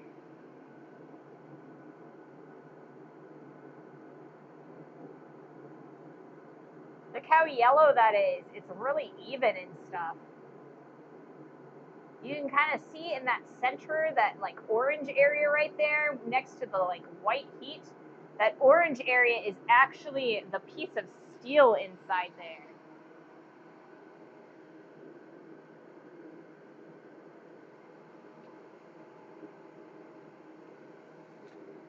I'm going to do that one more time because I am not a smart woman and I forgot to hit record. I mean, I might as well record it, right? There we go. Now we got a nice shot. Woo!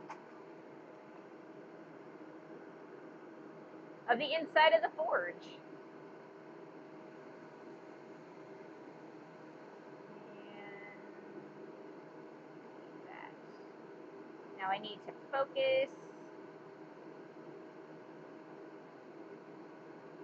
Alright. Maybe I won't trip. That is warm. It is so warm, right? So yeah, you can kind of see how hot that's getting. That's getting a lot hotter than we normally get with those bricks off of there, right? And you can kind of also see in that shot that the heat is not penetrating all the way through those bricks, and that's because it is a refractory brick. It reflects that heat back into the cycle, and that's how we get that heat vortexing around in there. So yeah, super hot.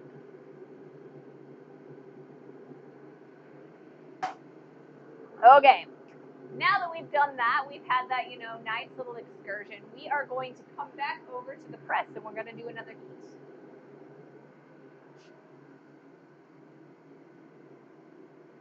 I hope this is exciting for you guys.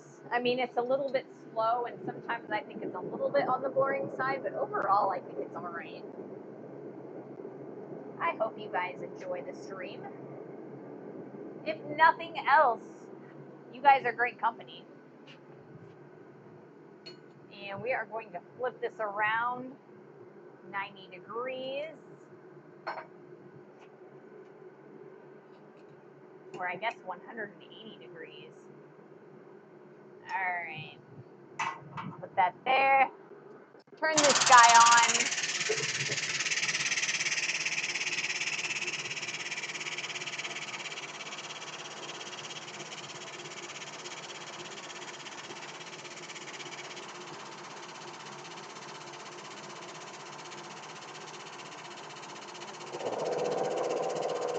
Come on. There we go.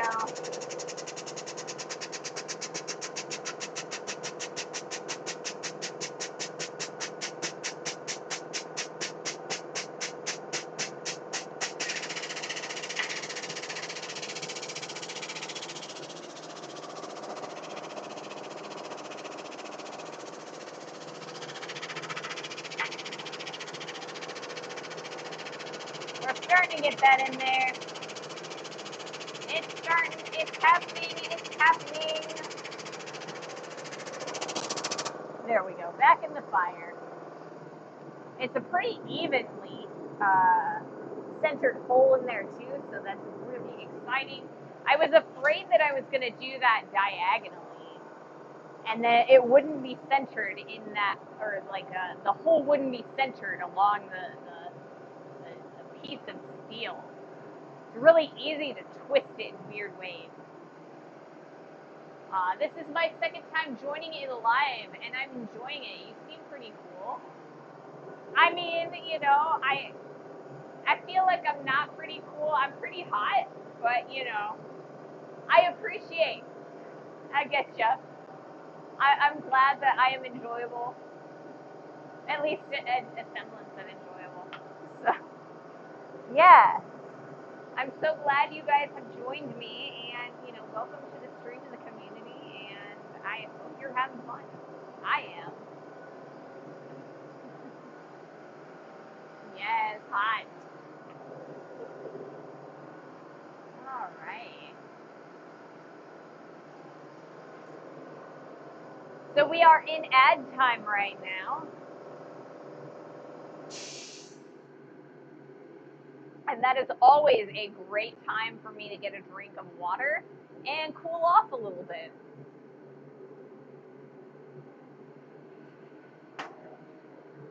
So I am starting to think, oh, I didn't turn on the record function again. Oh well. I don't need every single heat. Gorgeous. It's going well. I'm very excited. We're making a hammer. A hammer.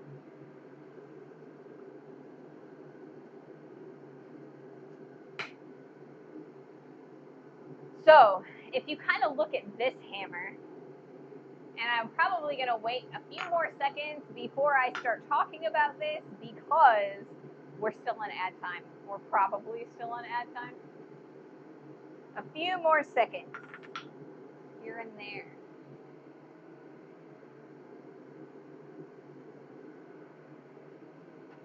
All right.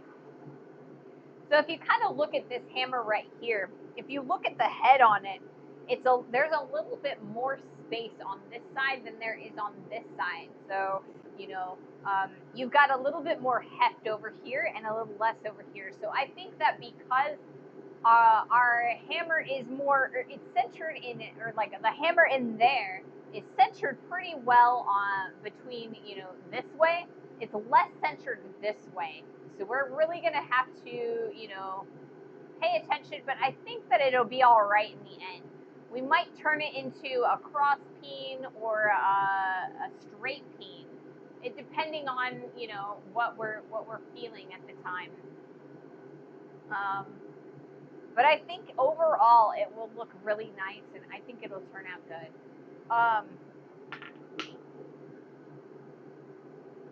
Okay. The other thing that I was thinking about while we were on break about saying is I think today we may not actually finish the hole all the way through. It is starting to look like we're only going to get about halfway through. So we will start from that, the area that we're in. And then on Wednesday, I think we're going to flip it over and start coming at it from the upside down so that we can meet in the middle and pop out the plug or the slug. Because if I start from one end and I get about halfway through, then I turn it upside down and I go the other half of the way, then I can pop all the way through and you'll be able to see through it. I'll get an hourglass kind of shape, and that's what I want because the center area will be a little bit thinner, and that will lock it onto the hammer head. And that is how most hammers are constructed. So overall, I think we're doing well. But like I said, I think it's going a little bit on the slow side. We started off a little bit later with the actual working. And so I think the other half will end up happening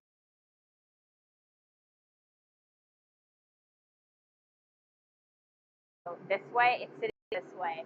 So we'll see. I'm burning the hairs off the back of my knuckles because I feel like these guys aren't quite as long as I need them to be. I will have to keep that in mind while we are, working. Maybe I'll need to make another set of pickup tongs. Not sure how fast the press is versus your hammering, but I wonder if you can get more done per heat now that the hole is started. I think I probably could. And I mean, if you guys are interested, I could probably do a few heats on the anvil. I'm not going to be able to do a lot of them because last weekend was really, really hard on my body. And that's part of why I'm using the press. I have a chronic illness, and so I really have a lot less stamina than I used to when I was younger. So, I use the press to kind of take some of the pressure off of my body. And so I could probably do one or two heats by hand. We'll see, I'll start with one. What do you guys think? That should be cool. So I think if I do that, then I'll need to move the camera to the anvil. And the other thing I'll need to do is bring the tools over. Let's do that. Don't wear yourself out. Oh, I won't. One heat won't be a big thing. But multiple heats definitely would be a thing. I try very hard to listen to my body.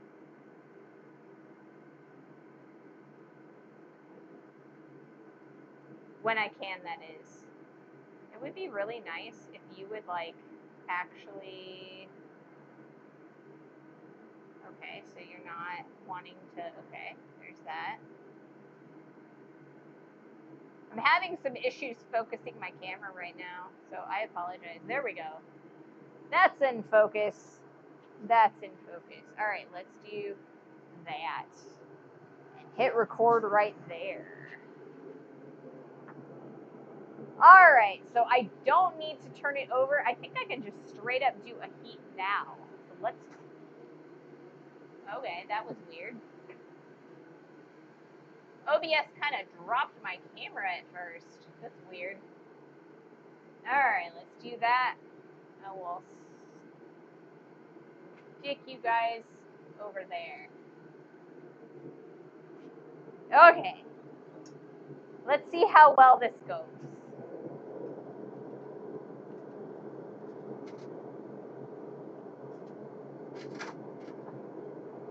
Oh, come on. You're going to come out of this forge because I told you to. Ow. It's hot.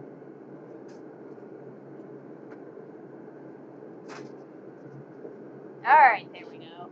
Much more better. We'll go right there, like so. And I think I need to make it this way. There we go.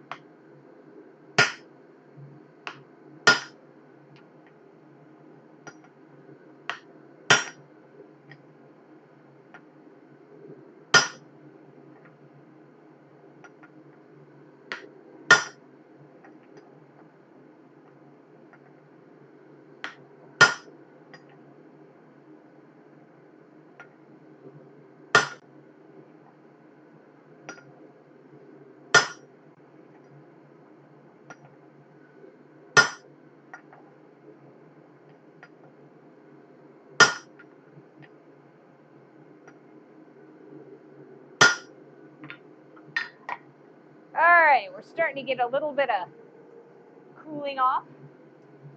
I didn't get quite as much work done this heat. So if you take a look at that, I didn't get quite as much work done. So I think it's actually a little bit easier to do on the press. I think we're getting more work done that way. So we'll try that for the next heat. We're going to go back to the press.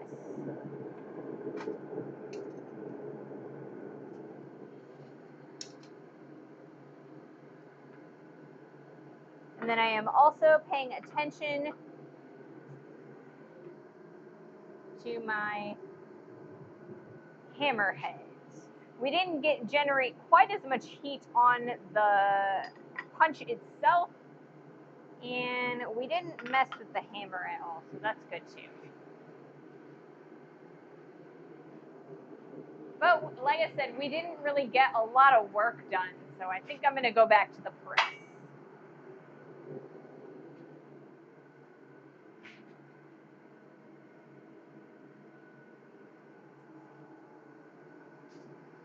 Moving the camera around.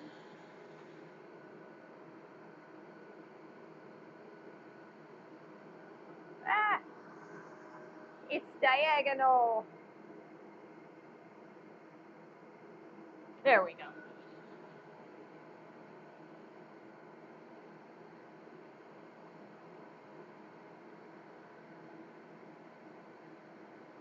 There we go. And we're going to hit record on that.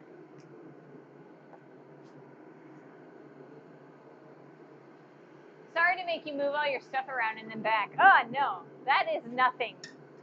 I'm trying very hard to move all of this stuff more frequently.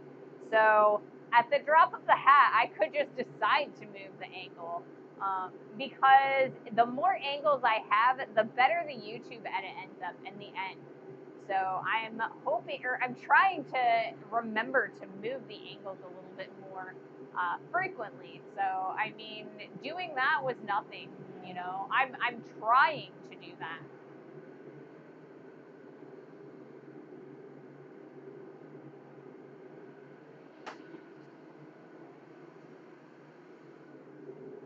So no need to apologize.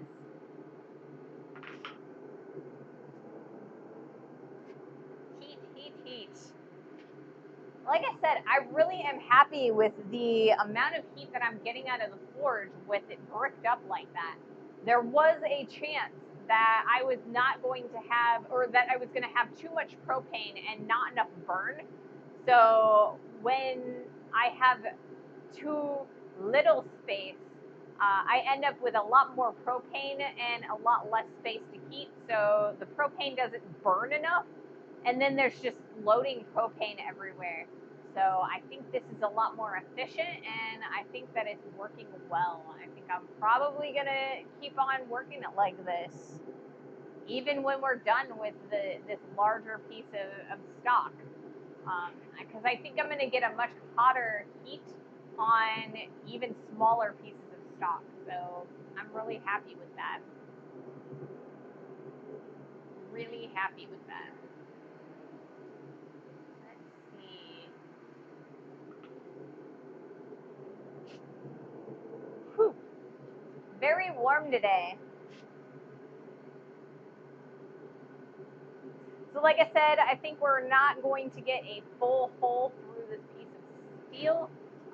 So if you want to, keep on watching and, see this hammer all the way done, you can come back on Wednesday and Friday. I do stream Monday, Wednesday, Friday at 2:30 Eastern or 2:30 p.m. Eastern, United States time.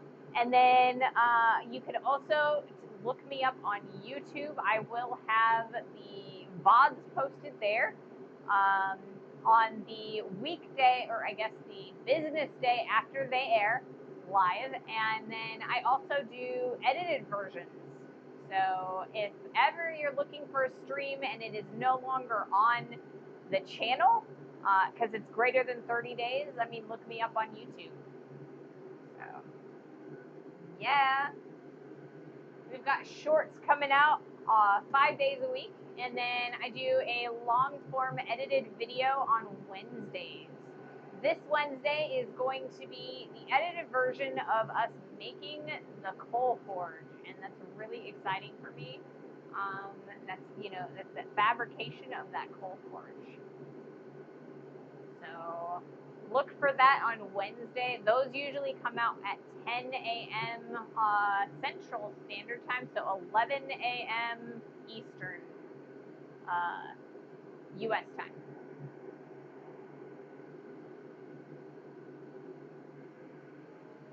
I'm in Central, but I kind of feel like a lot of people work in either Eastern or Pacific time, so I try to translate to Eastern because it's closer to my time zone. So instead of transferring one time zone, or I guess two time zones to go to Pacific, then I only have to go one for Eastern.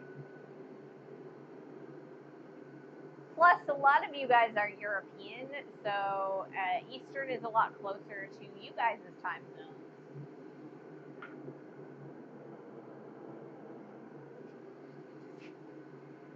Let's see.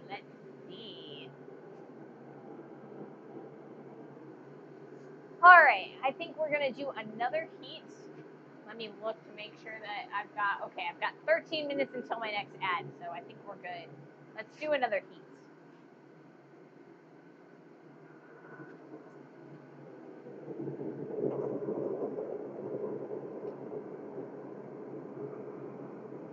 Ooh, I'm getting used to this. I'm starting to get used to this. It's going faster.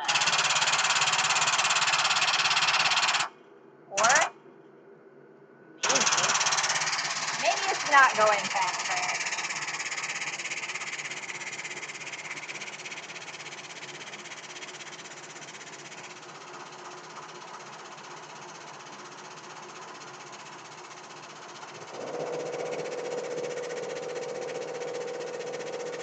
There we go.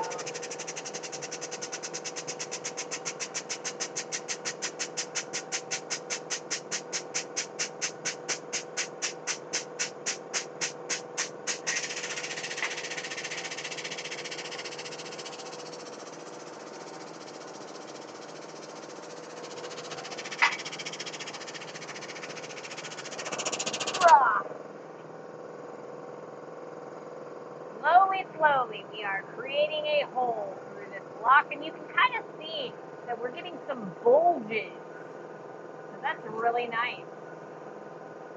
It's starting to bulge further than we actually have punched. We haven't actually punched as much as as I need, but it is punching through, so that's exciting. I'm happy for that. Let's heat this back up.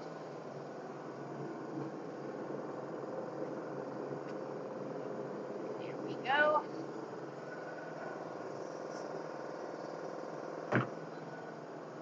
Slow and steady wins the race. It takes as long as it takes. I'm in Iowa, so Central works here. Yeah, I am in. I'm on the Illinois-Missouri border. I'm about an hour on the Illinois side from St. Louis. So that's really, it's pretty convenient to go to a larger city when I need to, and then I also get to blacksmith out here in, a outskirtsy area, like a suburb.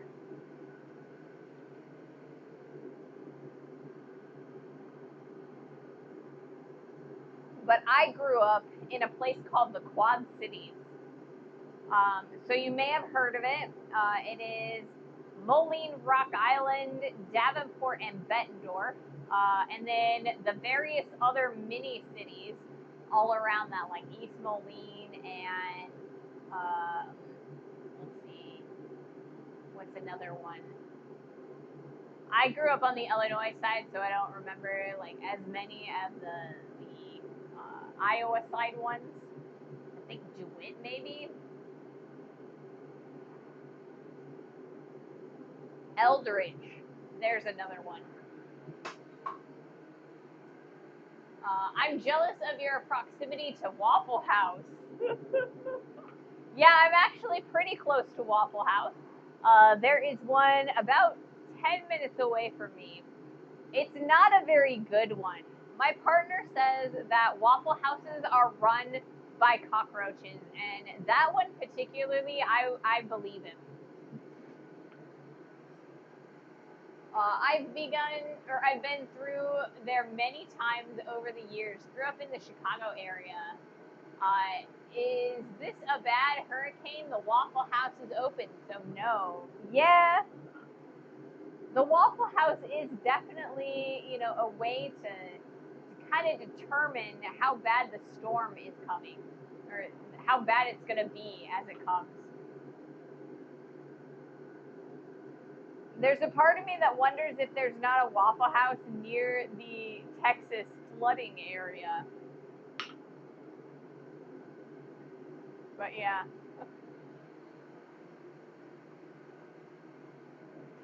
The Waffle House Index. Is the Waffle House open? If so, you're good to go. Probably.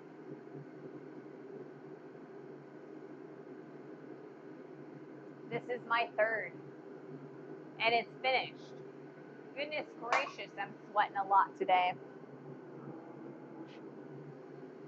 I also am going to need to use the restroom quite a lot today, later on, after I'm done sweating.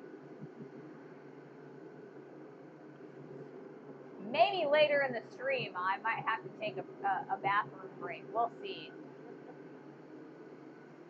All right.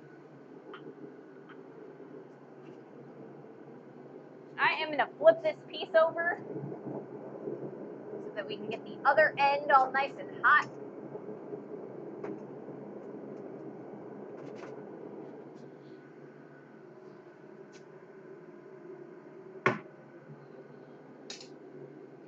yeah, we've got about 30 minutes to an hour, somewhere in there, left of our stream today. And we'll see how I'm feeling once we hit the next 30 minutes. Because I usually stream for about 2.5 to 3 hours in a session, just for my own stamina and health reasons. So we'll see how far we're going, how I'm feeling, and we'll see how long the stream ends up. I bet even during a hurricane, the Waffle House manager would be like, "You're still coming into work, right?" Definitely. I mean, that's the whole deal, you know. So I used to work at Signet, which is the parent company of a whole bunch of jewelry stores. So like they own Jared, and they own Zales, and they own what's the other one? Kay's Jewelers in the United States, and then they also own a whole bunch of European jewelers and or jewelry stores. And I was a jeweler for them, so I would do all of their fixes and repairs. And my boss told me if there was ever a time where I was snowed in, she would come and pick me up in her 4-wheel drive SUV and take me to work. And I was like, that's nice to know. I don't know that I am comfortable with that, but sure. And I can imagine the Waffle House employees and managers looking at the weather that way. They only close when they send people home. It has to be worse than just difficult to get in. Yeah, I mean, I feel like it has to be like dangerous to come into work or to be at work.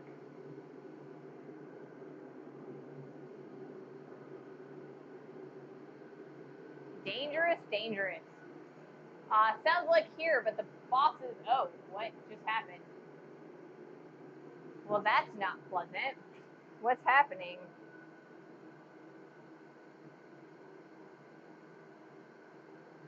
Okay, sounds like here, but the bosses probably wouldn't pick up. That makes sense. Alright, so what just happened was the screen on my laptop just like completely went black screen, and then it popped back up. So it took a couple seconds. So I'm not sure what's happening here. It might be that things are getting a little bit wonky on my end. Boss picking you up in a 4x4. Nice boss. I mean, I know. It's like, the boss is using their gas to get me into work. So, I mean, at least I'm saving gas money. So if the screen blanks out on me,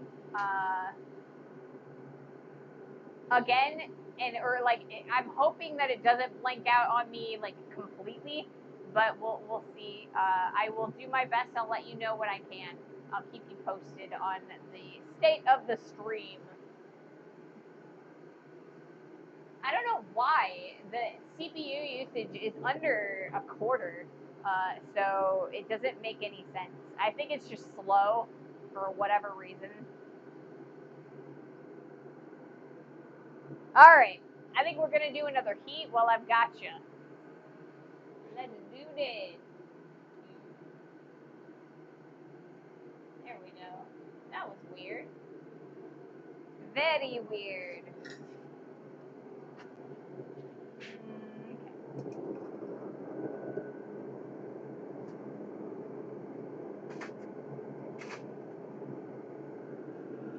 Okay.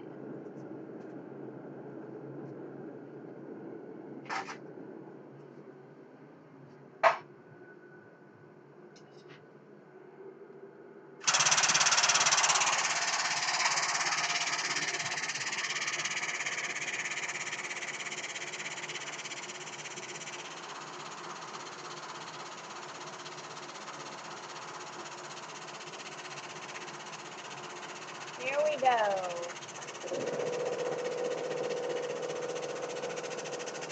Yes.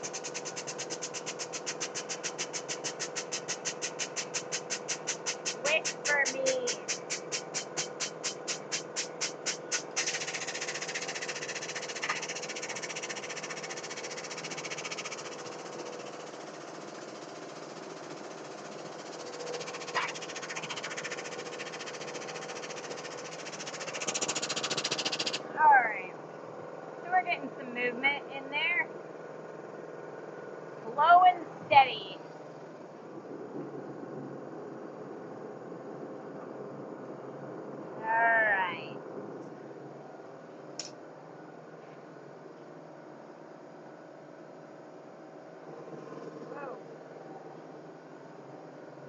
there's always things all over the floor in this shop, and every once in a while I trip over something. I've got my cone mandrel underneath of my post device, and I tripped over it. That is not fun. Got to be careful about tripping in a shop because it's just, there's a lot of stuff that you could really injure yourself tripping on.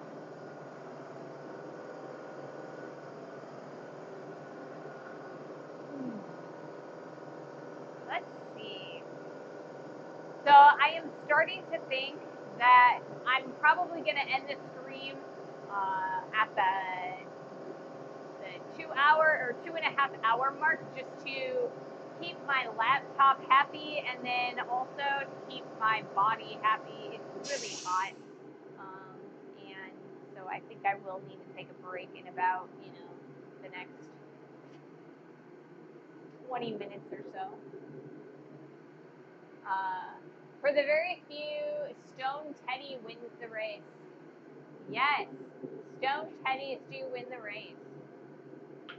Slow and steady.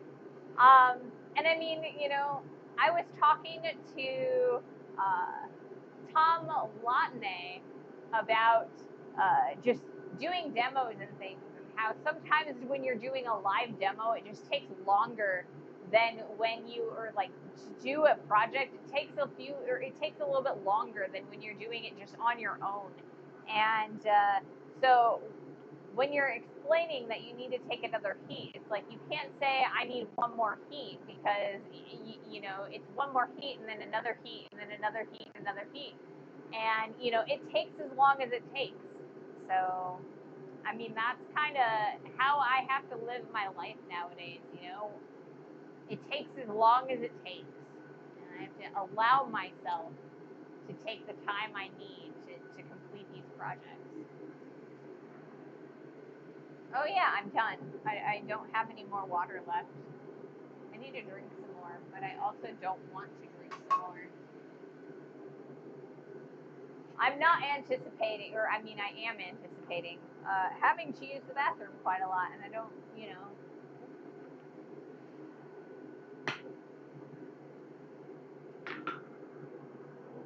All right, I am going to flip this piece over.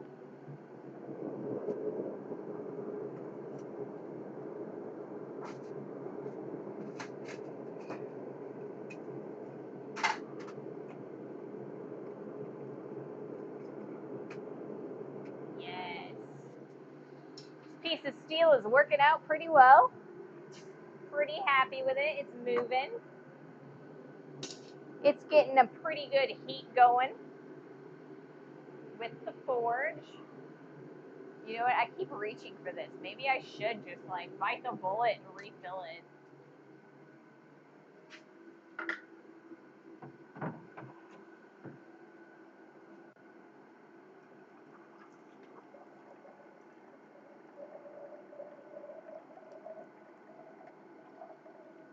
Yep, we're gonna refill it because I need water. I am the thirstiest. There we go. That's better. It helps when you open the little air hole. It comes out a lot faster.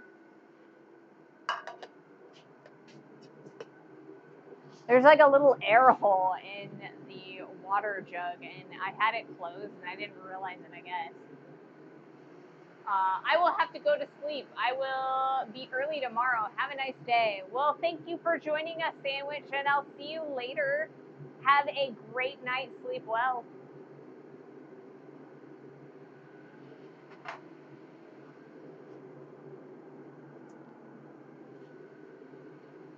All right.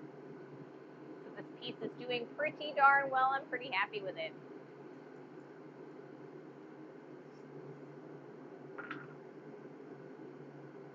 Yes. All right, I think I'm going to do another heat. We'll see where we're at.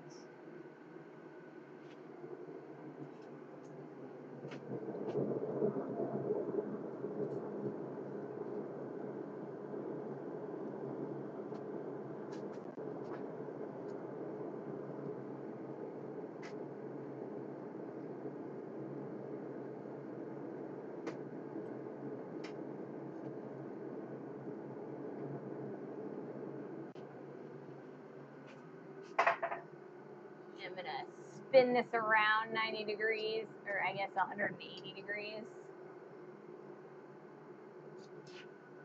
Turn that guy on.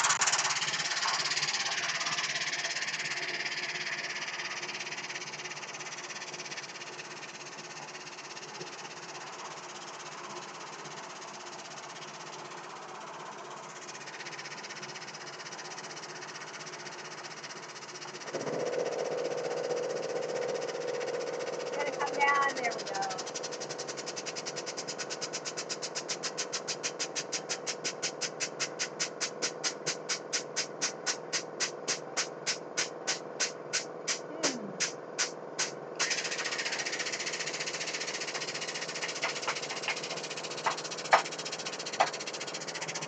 All right, we're stuck.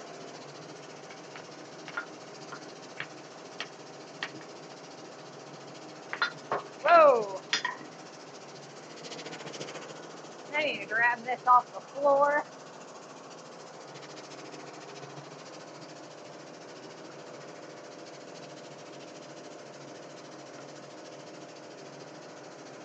Oh, come on. There we go. Much more better. Let me show you what I'm dealing with. Turn that off real fast. So this guy got stuck on the die, so we're gonna have to fix that too. I think we might have to reshape this a little bit. I think what's actually gonna happen is that maybe I need to start doing the pocket on this side. We'll try that. We'll put this back in the heat. We'll start coming at it from the opposite direction and see what we can do.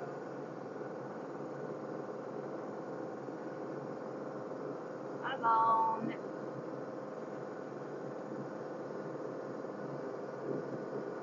Ugh. Oh well, I'll figure it out. Wow, welcome in. Thank you for the raid, Andromeda Creates. Welcome in. Welcome to the stream.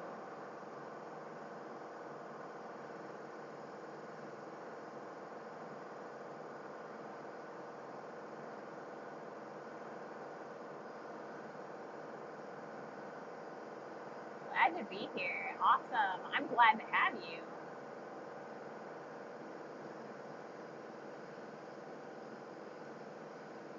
Using the big furnace. This is getting serious. Yeah, we're using the big furnace today. So today what we're actually making is a hammer, or at least we're starting to make a hammer. So I got this guy. It's kind of hot. Let me dunk it in some water to kind of cool it down a little bit. But this guy right here is a hammer eye punch, right? So when you look at a hammer, you know, you got to make that hole where the handle comes through, right? So you can kind of see it goes all the way through this hammer.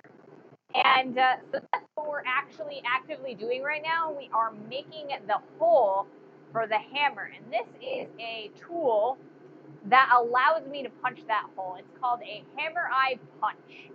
And so what we're doing is we are using this and the press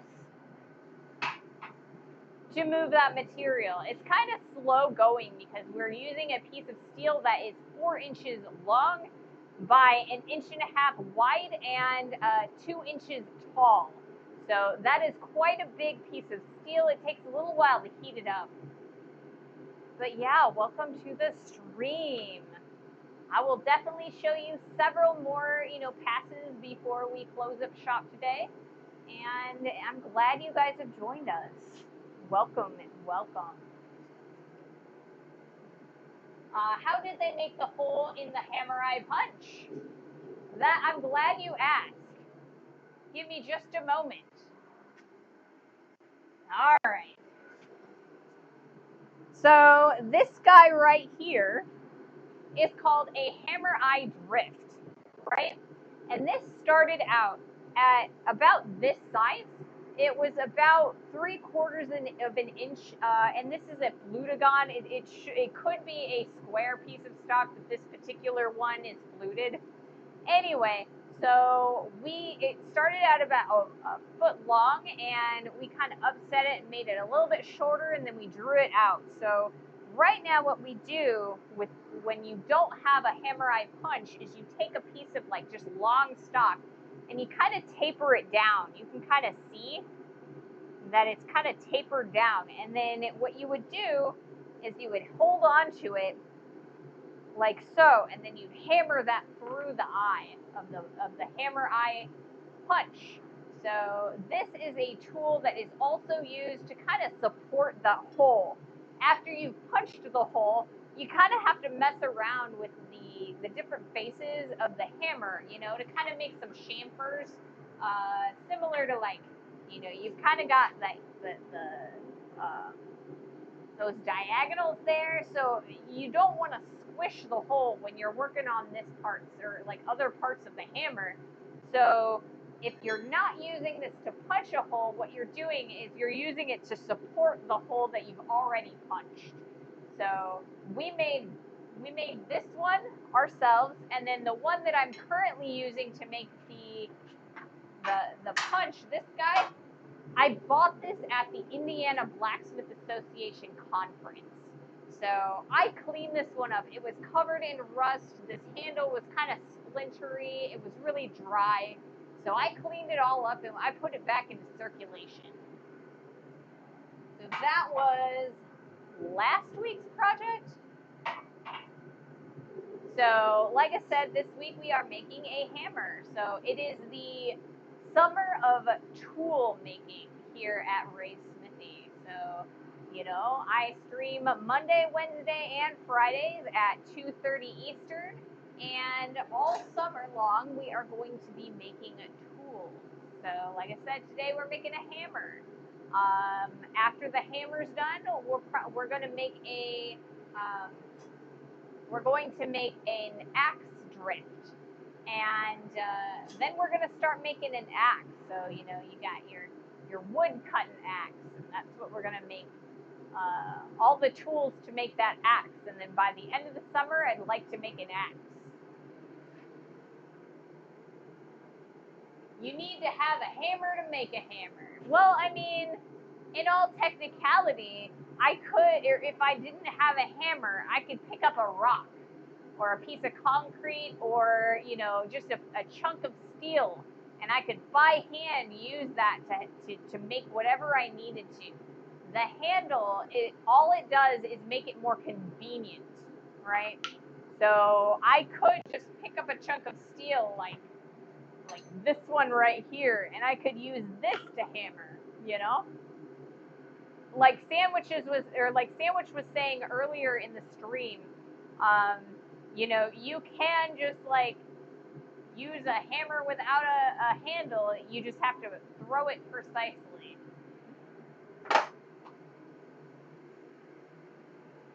I'ma make a rock. Yeah, make a rock. You could also like tie your rock to a stick. Like in caveman times. There are ways you can make tools with a lot of primitive things and in a lot of primitive ways.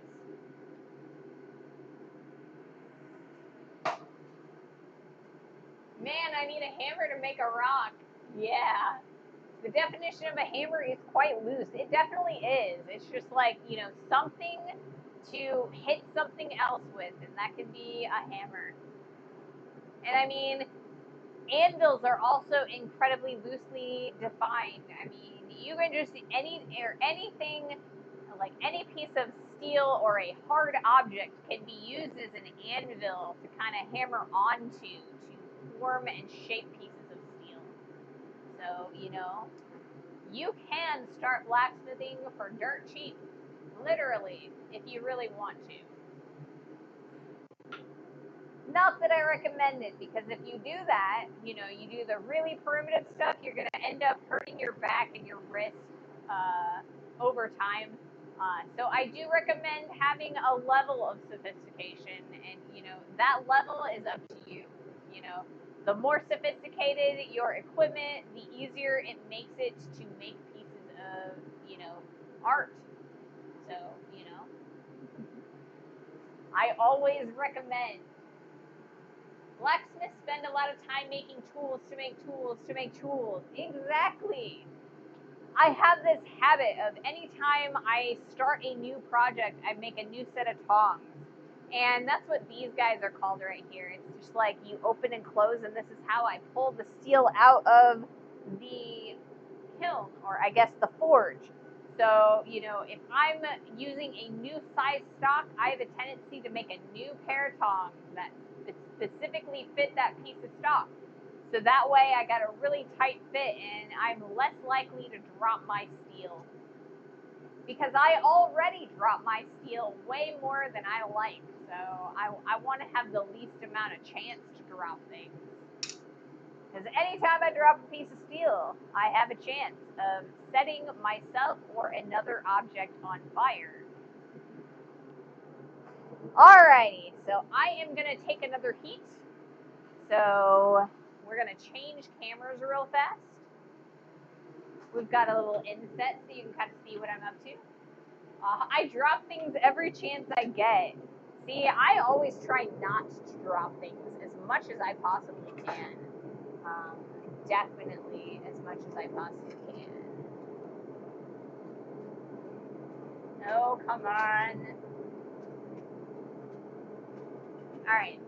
All right. We're going to grab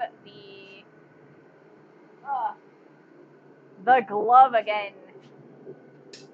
You can kind of see what I'm doing in the little inset. I'm having a little issues because the piece of steel kind of fell over in the forge, so I kind of got to come at it from a different angle. Alright, so I want it like that, and then I want to take that and I want to turn it. Goodness gracious, this is not making me happy. There we are. Much better. Fight, fight, fight! That's what we're doing. We are fighting with this piece of steel. There we go. And we're starting from the bottom this time.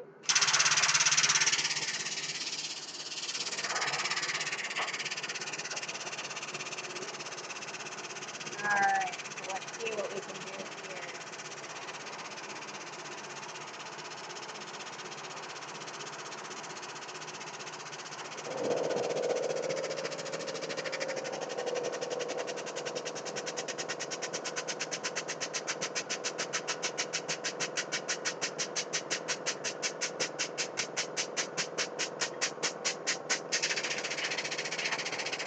Alright.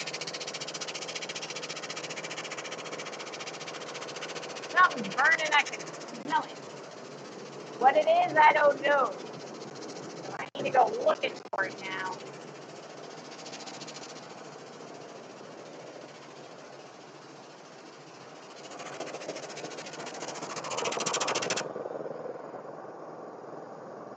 That, no, it is not. Cooling down my punch. I don't know what it is.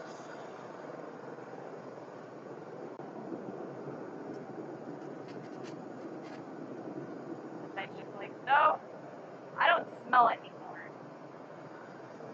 For safety reasons, always, if you are in the shop using fire or blacksmithing or anything like that, if you smell weird things, make sure you check it out.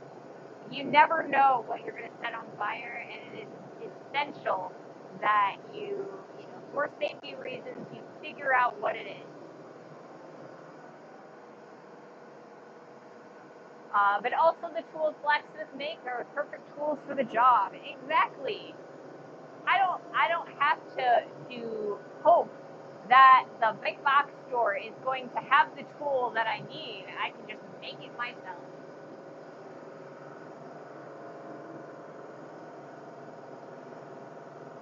I can make it myself. right.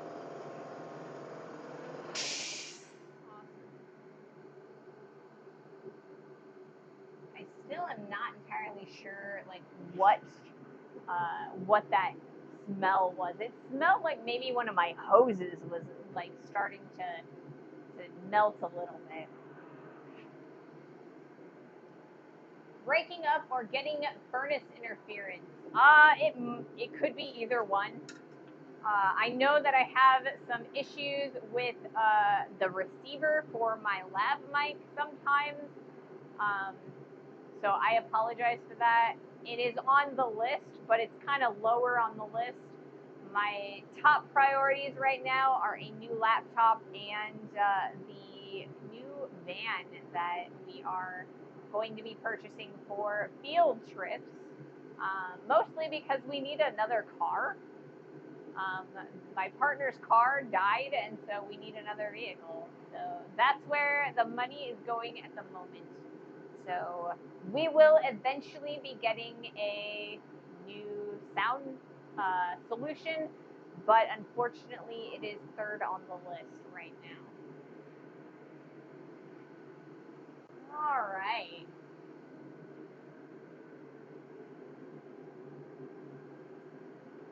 Let's see. We've probably got time for about one more heat. Um, but I need to start cleaning up soon. I normally stream for about 2.5 hours. Sometimes I stretch it to 3, but today my laptop's being funny, and so I think I need to. I'll do one more heat, and we'll see where we get from there. I will be back on Wednesday at the same time, so 2:30 Eastern. 1:30 Central, and we will be continuing to work on this hammer. And like I said, we will continue to work on tools all summer long. So if you have any interest in blacksmithing, maybe hit the follow button. I also have a YouTube, and I put all my VODs over there up on YouTube.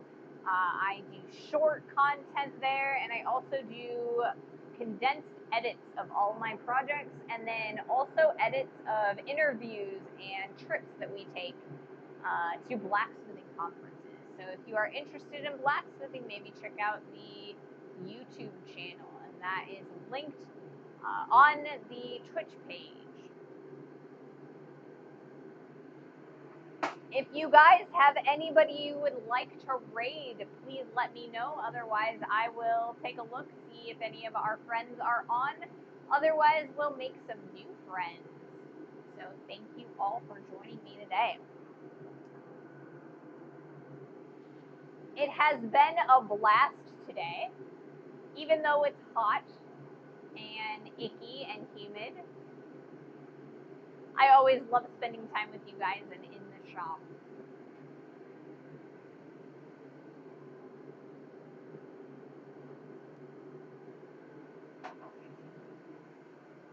Thanks for the stream. Hi, Ping. I don't think I saw you come in today. Thanks for the stream. Yeah, you're welcome, guys. Like I said, I have one more heat in store for you guys. I think I'm going to take that heat here in a few moments. I have everything I need. We're good to go. All right, let's do this. Oh, maybe not. Maybe I will check my camera. Oh, my memory card is full on the wide. That's all right. Okie dokie, let's do this.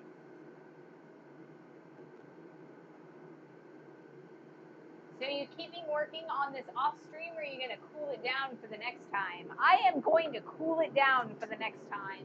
This is a completely on stream project, so if you guys want to see the completed thing, come join me on Wednesday and Friday and all of the other days, because we will continue to work on this project. Maybe if I can get it out of the forge. Alright, there we go.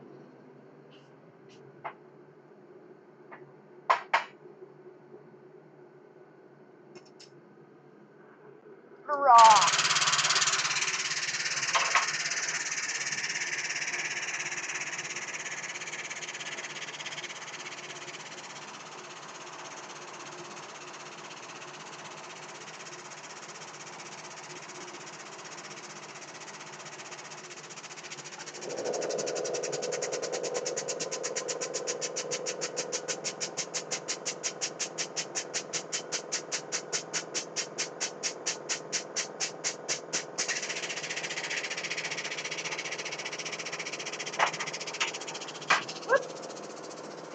Dropping things.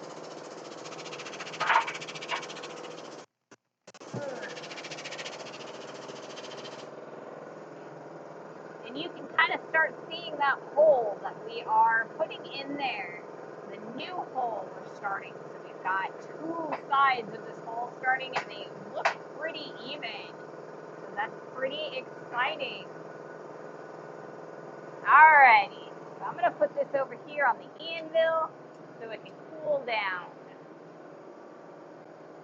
And maybe, okay, there we go. I apologize for the OBS snafu there on the camera. But thank you guys so much for joining me today. I hope you had fun. It's coming along nicely, and I think so too. I'm really excited about this. This is my first time working on a hammer. Alrighty. Thank you guys so much for joining me. So much. It has been a blast, and I will see you guys on Wednesday. Let's see who we have to raid. Do we have any buddies on, or are we going to meet someone new? Looks like we get to meet someone new. That's always the best.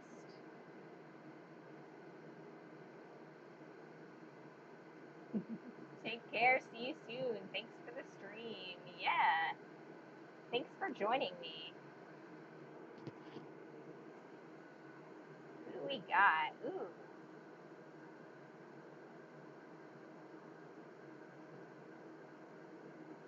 Let's see.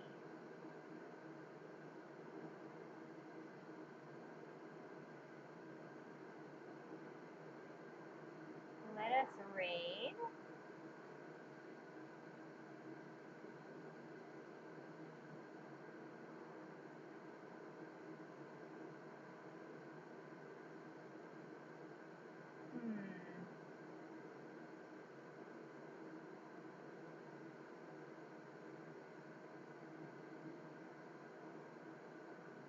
Let us do Mr. Mubadi. He's making chainmail today.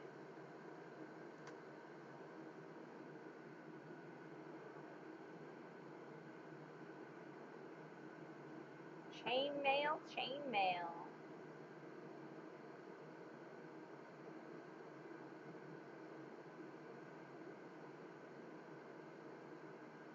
Have a wonderful rest of your day, guys, and we will see you on Wednesday.